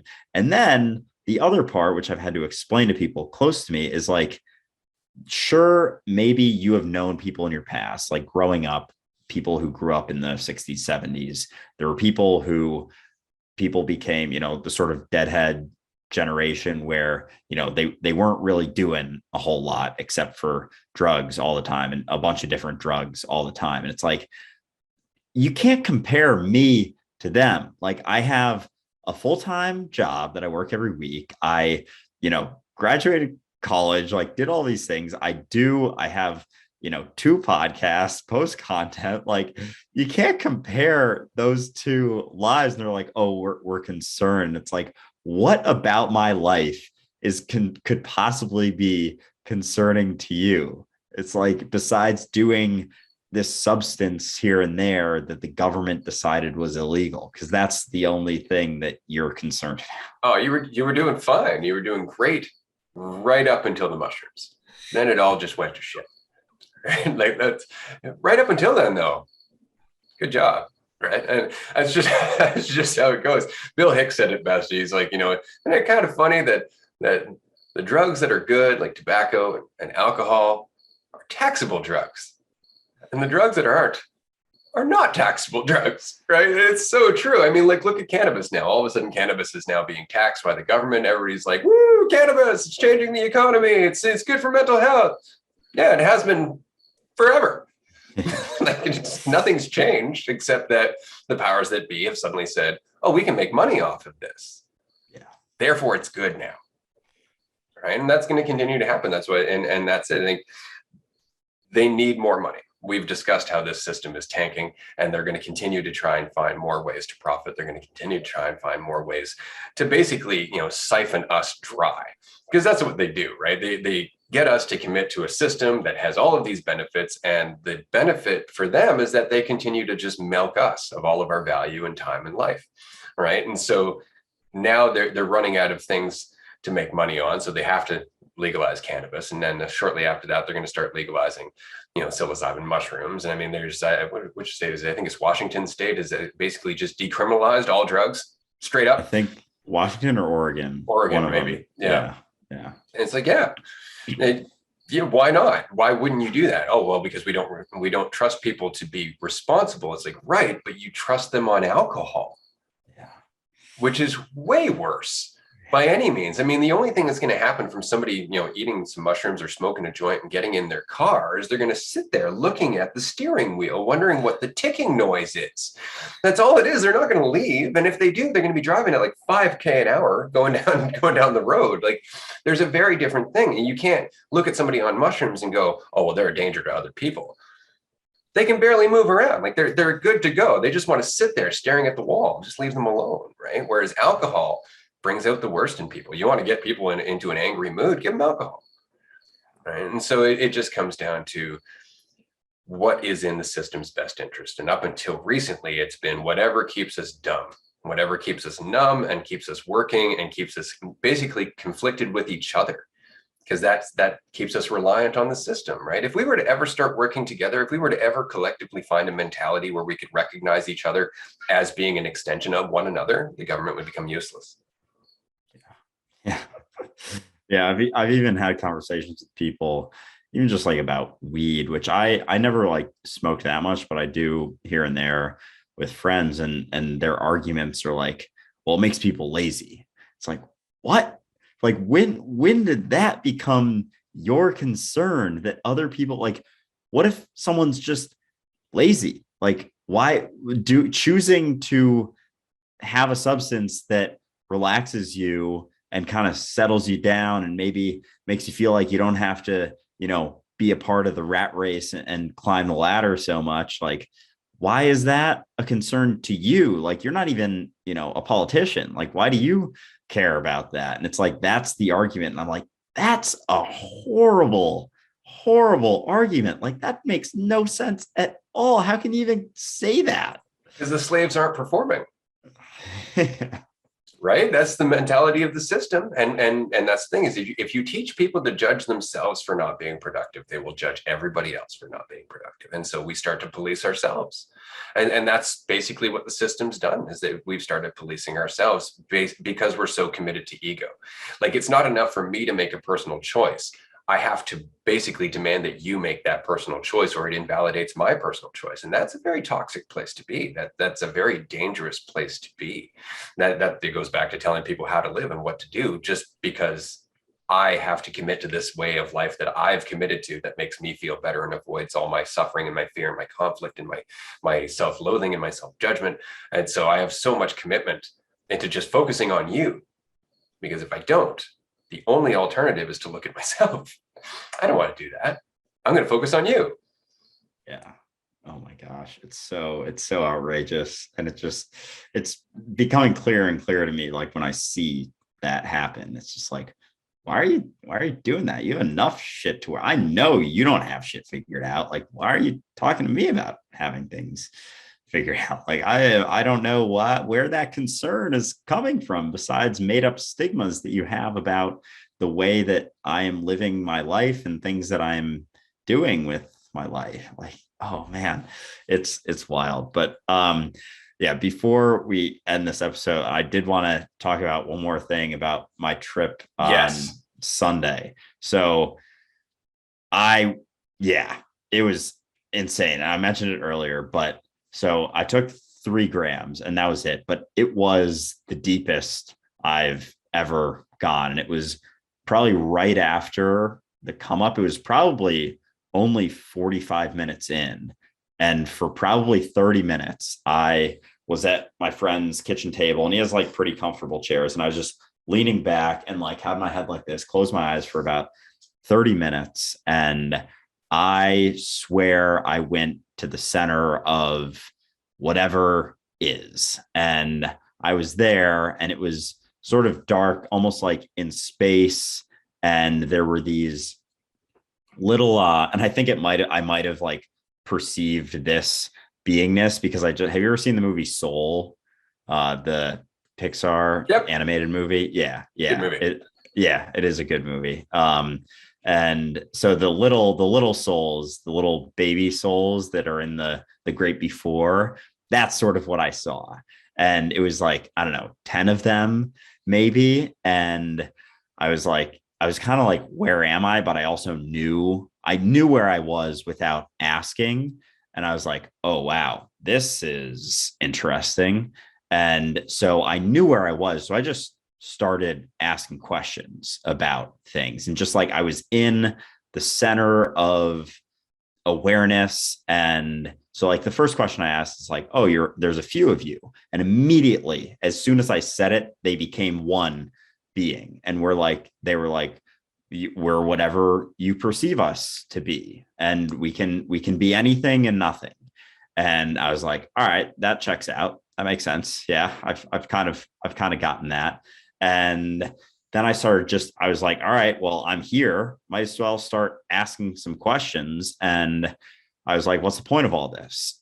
And they were like, what do you mean? What's the point? The point is just an experience. What more would you want than that? What more would you want than just being able to experience what is? I was like, good question. All right, cool. And then I just kept moving through, and I was like, why is there suffering? And they basically said, and these are all just like sort of how I perceive. It's not, the description is never the described. So these are all like poor representations of what this experience was. But I asked, why is there suffering? And they basically said, there is only suffering to the degree that you perceive it. And it is a product of how rooted in dualism we have become, and how far it's almost like we've distanced ourselves so much, like we've fooled ourselves so much that we now think that we are separate, and we have completely forgotten that we are not separate. And that is sort of just a product of this distance from the truth. And at the end of the day, suffering, good and bad, are all perceptions, relative to how you are experiencing things. And so it kind of hit me that like there are people who first world countries would consider suffering in third world countries who, if we were there, we would be suffering, but they are actually happy. And it's not to say that it is all like that, but there are certain situations where people sort of live off the land and they are very happy. But it's like in our society, we perceive that as suffering. Like we just say they're suffering, like third world countries, that is the definition of suffering.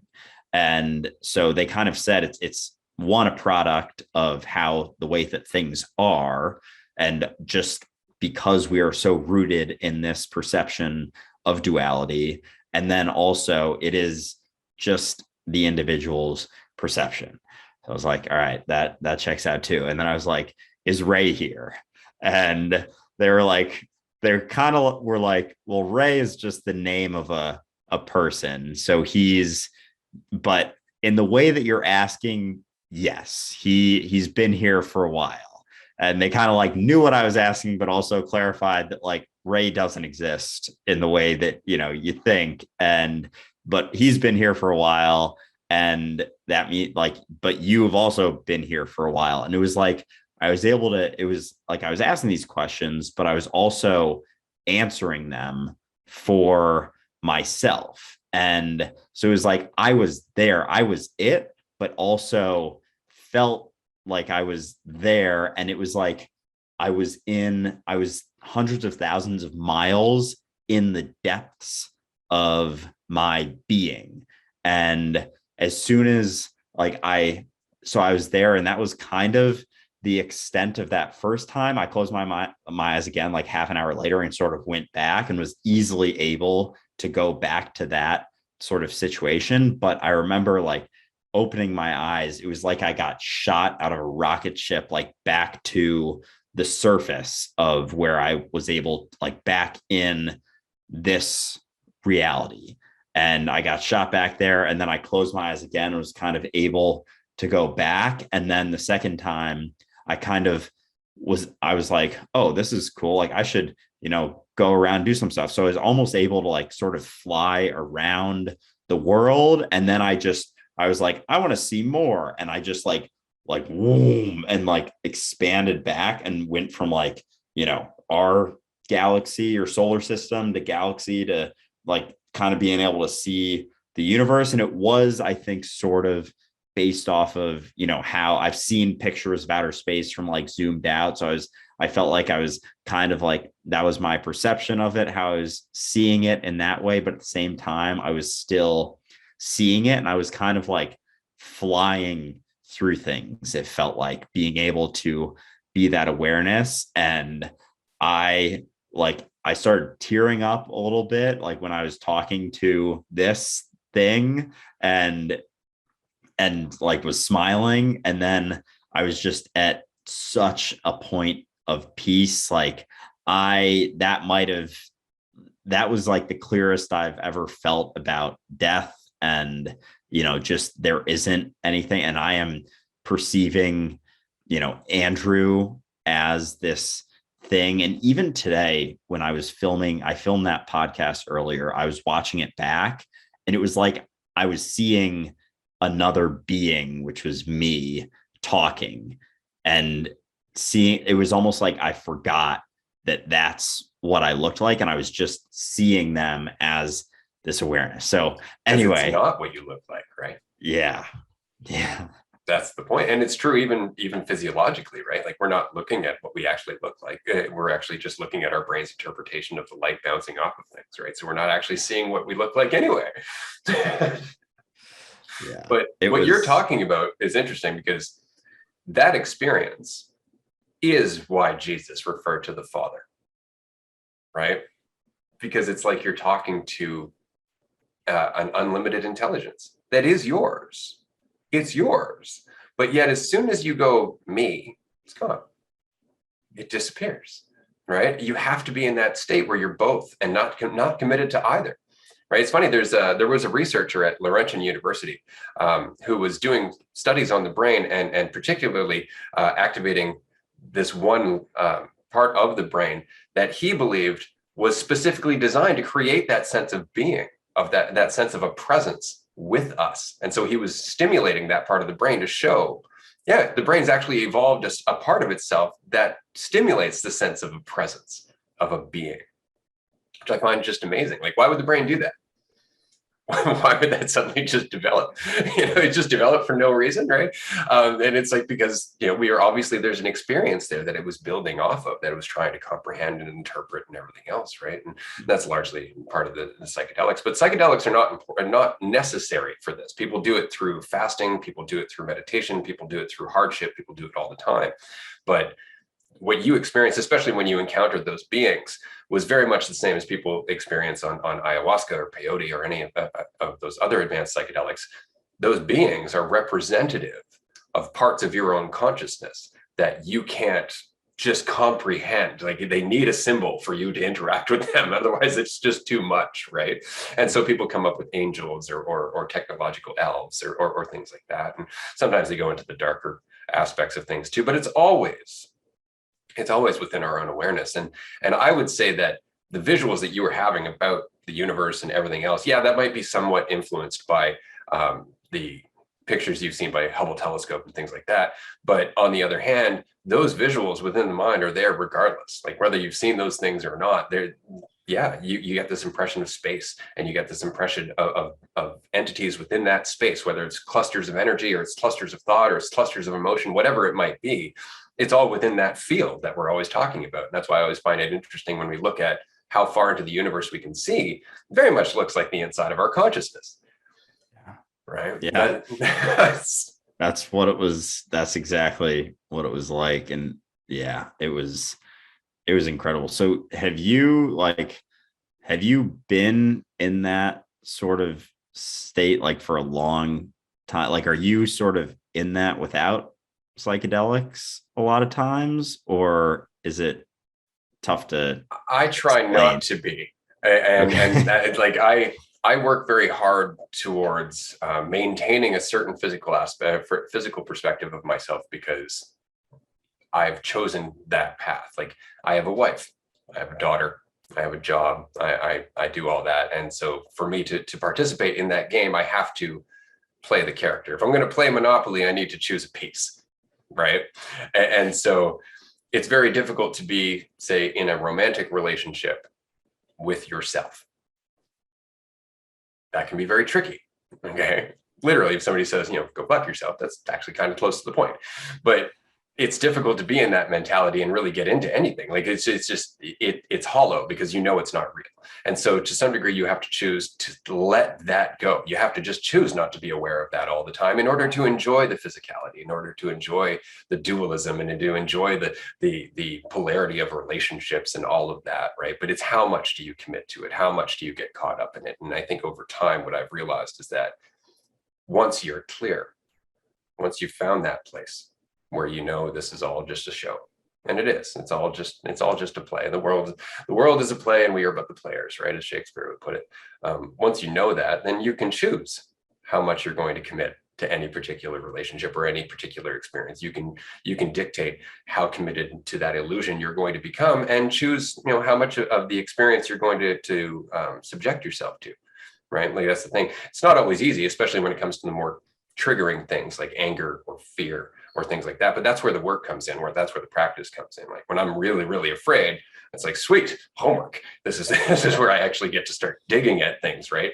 The same as when I'm really, really angry or something. It's like, aha, I'm holding on to something. I'm trying to get to an end result. This is all a chance for me to do self-education again, right?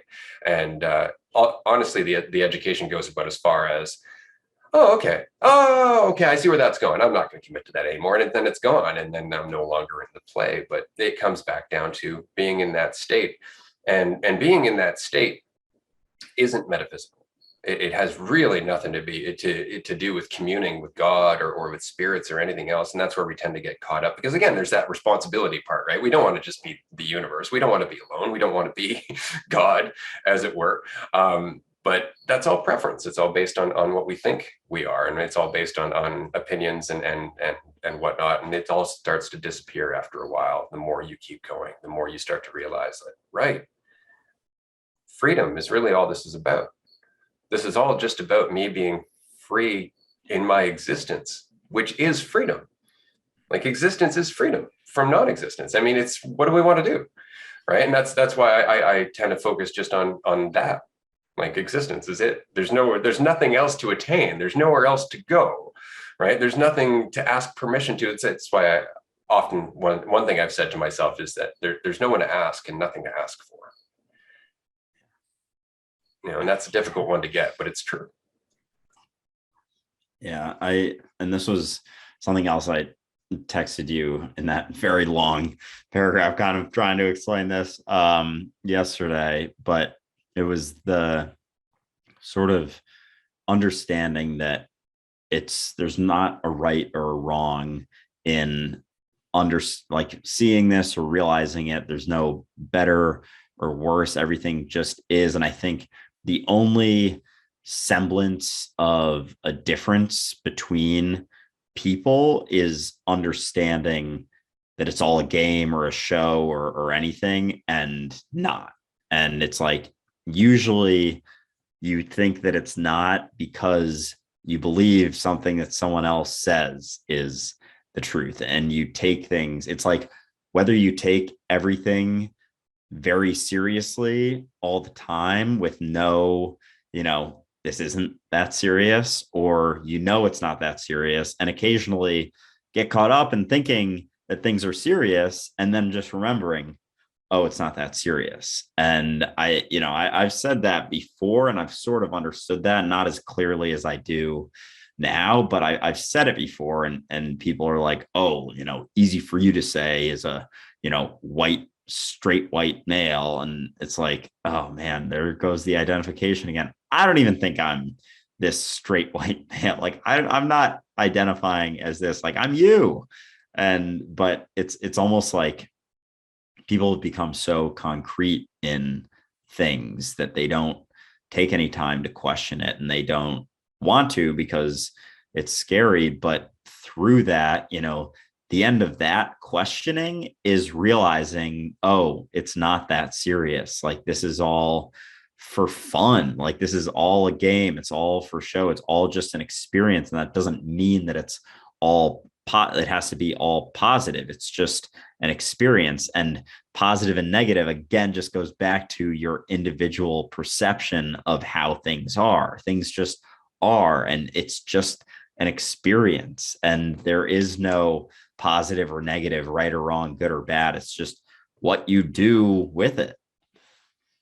Yeah, that's it. It's always what it's been, right? But in a lack of clarity, we end up participating in these habitual structures, these habitual routines, these habitual identifications and thoughts and concepts and everything else. And then because everybody around us is playing in those games, and we grow up thinking that that's reality, we forget that it never was. We forget it was all arbitrary. We forget it's not Monday, right? It's not December. It's not 2021. It's not, this island we're on is not called North America. Like all of that is just arbitrary. This is all stuff that we've just come up with, and we're making up as we go, right? And as soon as we come to terms with that and we go, right, we are doing that, aren't we? Like this doesn't have to keep going the way it has been, in the same way that your life changed, right? Like you were going in a certain direction. All of a sudden you became aware of other options, and you went, yeah, okay, I'm going to go and explore that.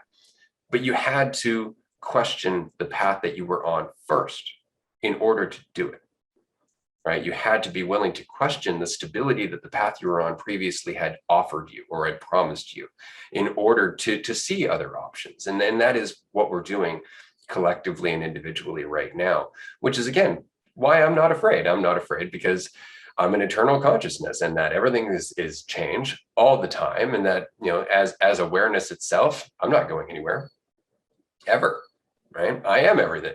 So as much as nobody wants to die, nobody wants to suffer, nobody wants to see the world turn into a police state, or nobody wants to see the world, suffer through mass amounts of climate change and displacement and everything else. The fact is that stuff's always been happening. At least there's no, super volcanoes going off, or at least there's no asteroids hitting the earth right now. Like there could be bigger concerns, is what I'm saying. At least right now, the toxicity that we're dealing with collectively and individually is something that, however slowly it might start, is something that we can address just by exploring ourselves, just by questioning ourselves enough that it starts to inspire the people around us to question themselves, not because we're trying to, not because we're trying to get them to question themselves, but because we are so visibly fulfilled by doing so ourselves that they start to go, yeah, I want more of that. That's what I want, right? And that's all we have to do is just keep on the path you're on. Everybody who's listening to this right now is on a path, and we don't, because we get so caught up in our piece, we forget that there's no division. We forget it's all one tapestry. So sometimes you'll feel like, oh, it doesn't matter how much I change myself, the world is still doing its thing. No, it's just, it takes time. There's a big trail behind us that's being dragged with us, right? And so just keep going forward, just keep being here, and the rest will follow suit. Yeah, and it's like with these understandings too, there's so much less of a rush also. Like we know it's happening because we're here now happening. and there's less so, and even at an individual level, like the rush, I feel so much less of a pull to and need to get things done and accomplished. And it's like it'll happen. Like I am the rudder of what is. And even I was thinking about, I meant to bring this up before because something you said made me think about the idea of relaxation. And it's like, if you are comfortable, not in the sense of like comfortable, just, with your life, whatever the way things are, but just like comfortable and relaxed in whatever happens, you're manifesting that state of being of relaxation. And then when things do hit the fan, you will be in that state of relaxation. And there's certain situations, like we were talking about before, people add so much unnecessary stress, just like because they think there's things they should do or need to do. And those are actually very calm situations that they are making not calm. And so they are perpetuating and manifesting this state of non-relaxation, and they're manifesting this state of stress when there isn't even any, and they are bringing it in because they think that things are the way they are and they need to be a certain way, and they as a person need to be a certain way. And so then when shit actually hits the fan, they lose their fucking mind. So realizing that it is, for the most part, you don't need to bring all of that unnecessary stuff in. Things are okay. You probably do have enough. You don't need more all the time and striving for more and more and more and more. Like, take a second, look around. Your odds are a lot of people, not everyone, but a lot of people do have enough. And understanding that, then you manifest that state of relaxation, understanding those things. So then when stuff does go crazy, you've already manifested a state of relaxation. So, and you know that it's not that serious anyway. So then it'll be okay. It'll be okay. Absolutely. I think the most applicable word for that is grace.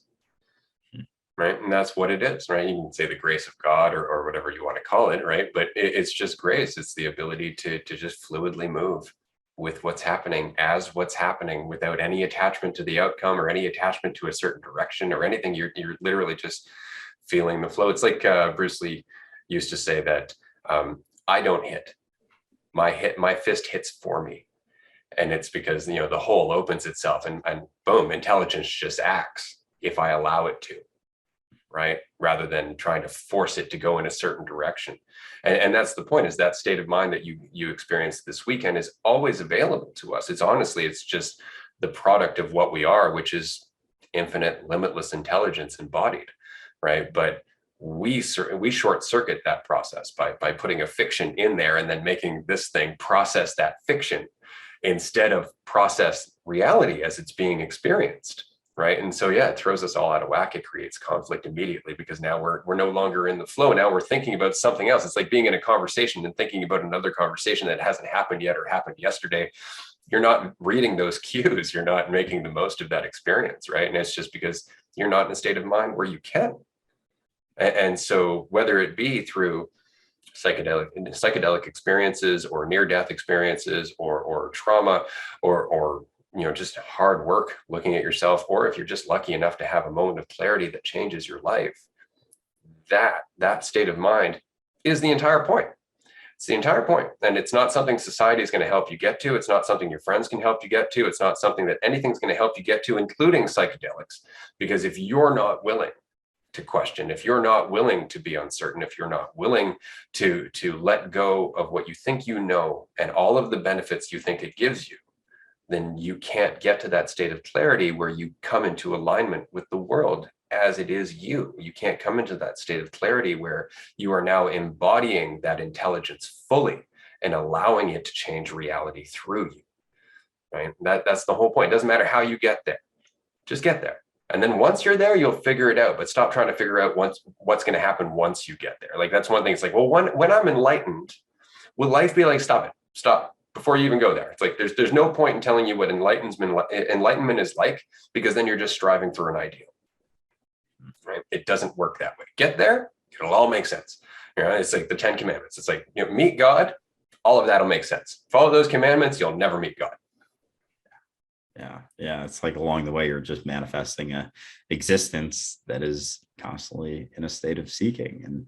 And that's just, it's like what is happening with that along the way and all you have to realize is there isn't anything to achieve or anything you have to do. But I guess with the questioning of things, and it's become clear after doing psychedelics and kind of coming to a lot of these realizations before, how psychedelics is only a tool. It's not like an end in itself. It's not going to lead to any of the things that we talk about. I think it more easily opens up a door and allows you the potential to see it maybe a little bit more clearly, because you don't have so much, fog in the way, but it doesn't mean that you will. And so I think part of the process, which, I post about, and I know you post about, just like questioning things and like questioning beliefs and questioning the way that things are, just question it. If someone tells you the way, like what the truth is, just question it. Cause like, they're just telling you something that someone else told them, which someone else told them, which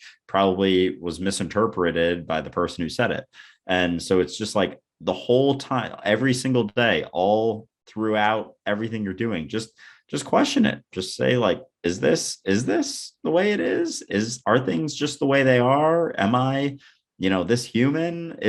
Are my weaknesses and strengths actually my weaknesses and strengths, or is it just part of the story I keep telling myself? And if you are able to consistently question the way that things are and the beliefs that you have about yourself and the world, then that, I think, eventually you get to a point that you are similar to psychedelics. You have the opportunity to see things, but it's not from settling on answers. It's not from being sure of things. It's not from being concrete in your beliefs, because then you're basically just stuck in the mud, stuck in concrete, So just question everything all the time.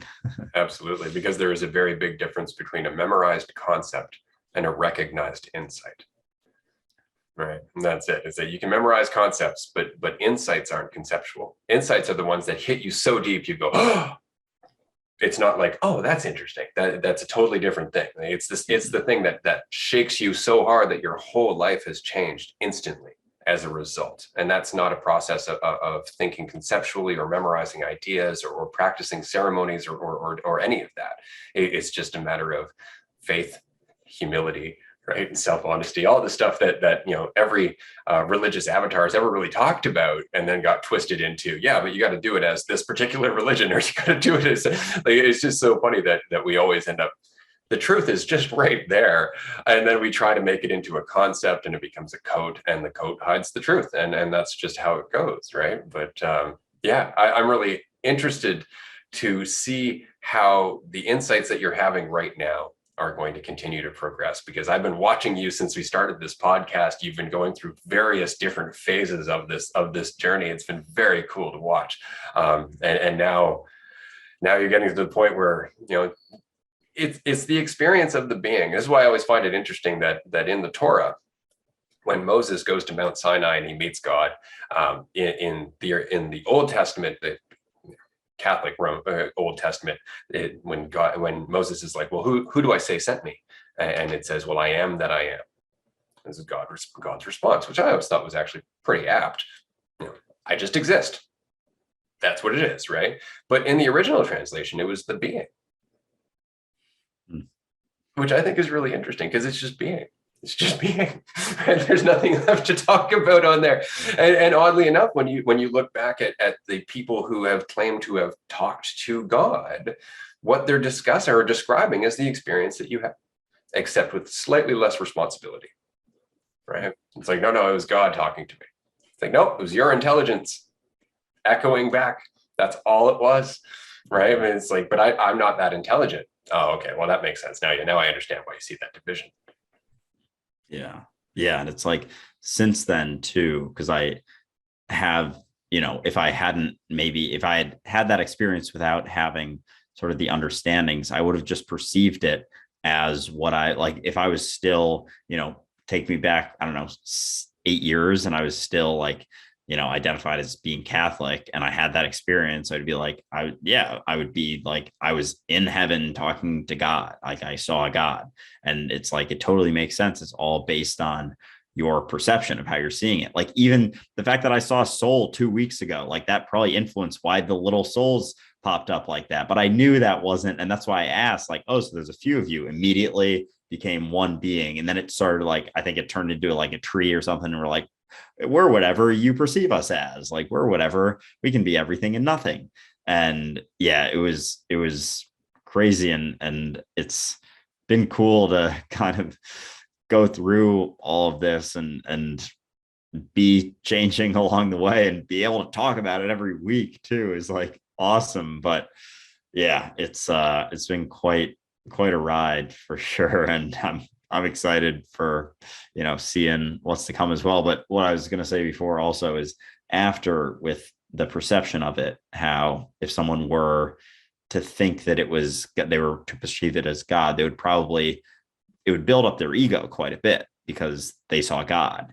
And for me, when I saw it, it's like, now, like when I was walking around this morning, New York, like passing people, like I was seeing myself. I was like, that's me, and they just don't know it almost. And so it wasn't like I saw myself in the video of the podcast, and I was like, who's that guy? Like he's kind of making some sense right now. And it was like more of that. And it was like, there was less of me after that, because I saw that it was me talking to myself that was also everything. And so it was like, it stripped that more so than built it up. But I can totally see how, if someone had a perception and was brought up in, a religious environment and had that experience, or like, I was in heaven and I saw God, like it makes sense why people have that perception. Or even people with, near-death experiences, like, the priest who wrote the book when he almost died and like went to heaven, like I went to heaven. It's like, you went there, it's your perception because that's how you were brought up, and you're a priest. So like, of course, you have something like that, you're going to perceive it as being heaven, but that's just a word, and God is just a word. And that's not necessarily, that doesn't mean that it's what you saw. Because what is dying other than an extreme state of relaxation, otherwise known as being high? Right? Yeah. So it's the same thing. And you can access that same state in your dreams. We've talked about lucid dreaming before. You can lucid dream, you can wander around your dreams, you can do any of that, or you can sit in that void, just talking to your own intelligence. And you can do that actively, knowing fully well that time is passing by in your body, and fully aware of it. And the whole wake up and you're fully rested, but your mind has been in the ether, being, whatever the hell it is, and you're aware of it at the time. It's like they describe it as a download. It's really not a download. And again, I'm old, I don't look at downloads the same way, but a download is always off of something that's external, right? It's like, something's giving you the information, but if it's from within you, it's not really a download. You're just accessing files that you forgot were there. It's almost more like a understanding or a remembrance almost, or realization, insight, whatever. And I posted like a normal Instagram post yesterday with a picture of me and this clock that I have with no hands in front of me, and talked about how, friendly reminder, time's an illusion. There's nothing more than here and now. And this is all a game. And I was using these words, and I made sure to clarify, like, these are poor descriptions of what is. These are all just words. They are not what is. They're not what you are. This is not a game or a experience or whatever. Those are words. This is what is, and you can use any word just to describe this, to remind yourself that it's not that serious. And at the end of the day, we can never do any of these things that we describe justice, because the description is never the described, and it never will be. So, how could any word do, reality or even ourselves justice? And none of it does. I mean, even take a look at the clock that you use as an example. The clock's not accurate, right? There's not 24 hours in a day. There's not 365 days in a year, right? There's 365 and a quarter and a bit, whatever, right? Like, everything's inaccurate. We use it for convenience. We use it for the sake of a tool. But then all of a sudden we start to convince ourselves that, an hour or a day is 24 hours. It's like, no, it's not, right? Or a year is 365 days. It's like, no, it's not. All you're doing is counting how many times we circled the earth or circled the sun, right? So, I mean, we call it a year, we call it a day, we call it a week, but those are all just conveniences. Those are just concepts that at their root are inaccurate, which is why we have to reset our clocks, and why we have a leap year and a leap day and all this other stuff, right? And it's just because we're just getting as close as we can to the truth and then settling. Right. And that's it. It's like, we come up with 7 days and 12 months, and it seems to keep things going. Let's just settle with that. It's like, right. But can we keep in mind that it's not real while we settle with that? Like the Mayans did, for example. They had a calendar that was for agriculture. It was 365 and a quarter days to measure the seasons, right? But then they had another calendar that was strictly for other things, like the lunar cycles or for the cycles of consciousness. Like, they had more than one calendar for different things. We have one calendar. That's what we have, right? And that's it. And we all just kind of take it for granted that it's the truth, when in fact it's really not. It's the concoction of some dude who decided that he was the representative of God, and then had an entire race of people wiped out. That was it. And so we use his calendar going, yeah, that makes sense. It's like, not if you knew the guy. If you knew the guy, you'd want to throw that in the garbage.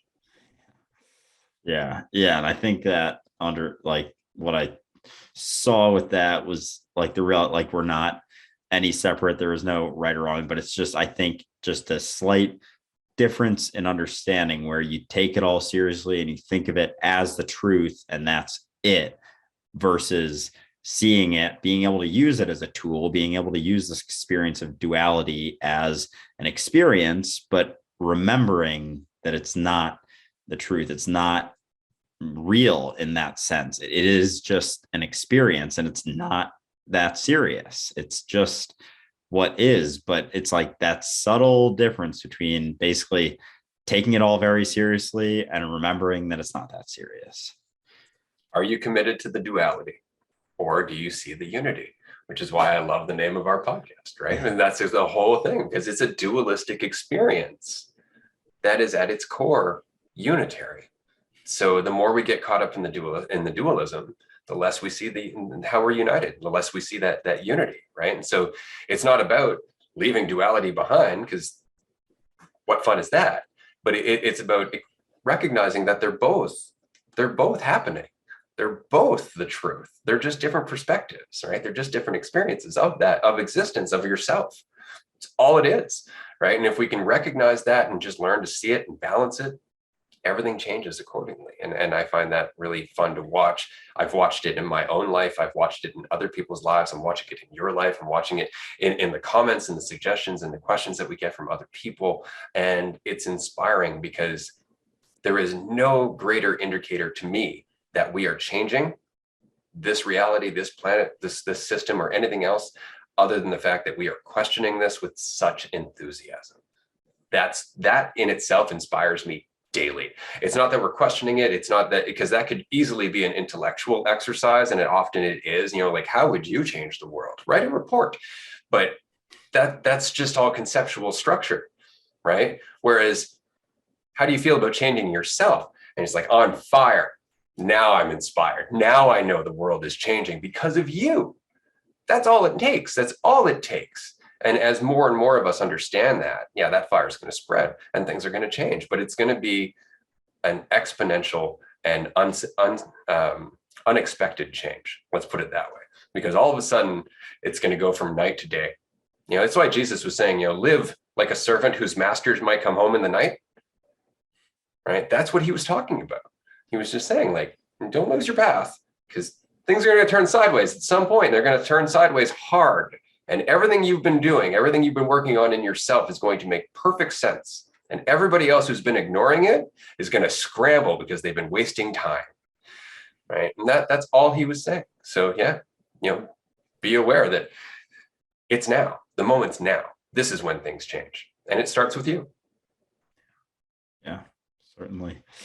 All right. Do you think that's a good spot to wrap? What are we at? 220. All right. I knew this was going to be a long one because it was a lot to talk about for sure. Absolutely. And I'm glad it was, because episode 11, just going to say, and we didn't get into this, but we're going to very soon. If you were to believe in angel numbers or numerology or any of that, then 11 is supposed to be, deeply meaningful. It doesn't, of course, but I'm glad that we made it meaningful so we can discuss numerology in a future episode. Sounds great. Looking forward to that for sure. Yeah, this is a good one, I think, for sure. It was a lot of fun. Absolutely. We got to a lot, so I'm excited for people to listen to it. Likewise. So we will see you next week, of course, for episode 12. We do have a guest coming up in a future episode. We're just waiting for confirmation there. We have a Q&A episode coming up before the end of season 1. So definitely submit your questions. Join us on Patreon if you can for next Wednesday's exclusive live stream if you have questions you'd like to talk to us directly about. And aside from that, thank you so much for joining us for this extended episode. This was such a great conversation to have. I'm glad that we managed to come full circle. I knew we would eventually. Yeah. Thank you for listening, everyone. We'll see you next week.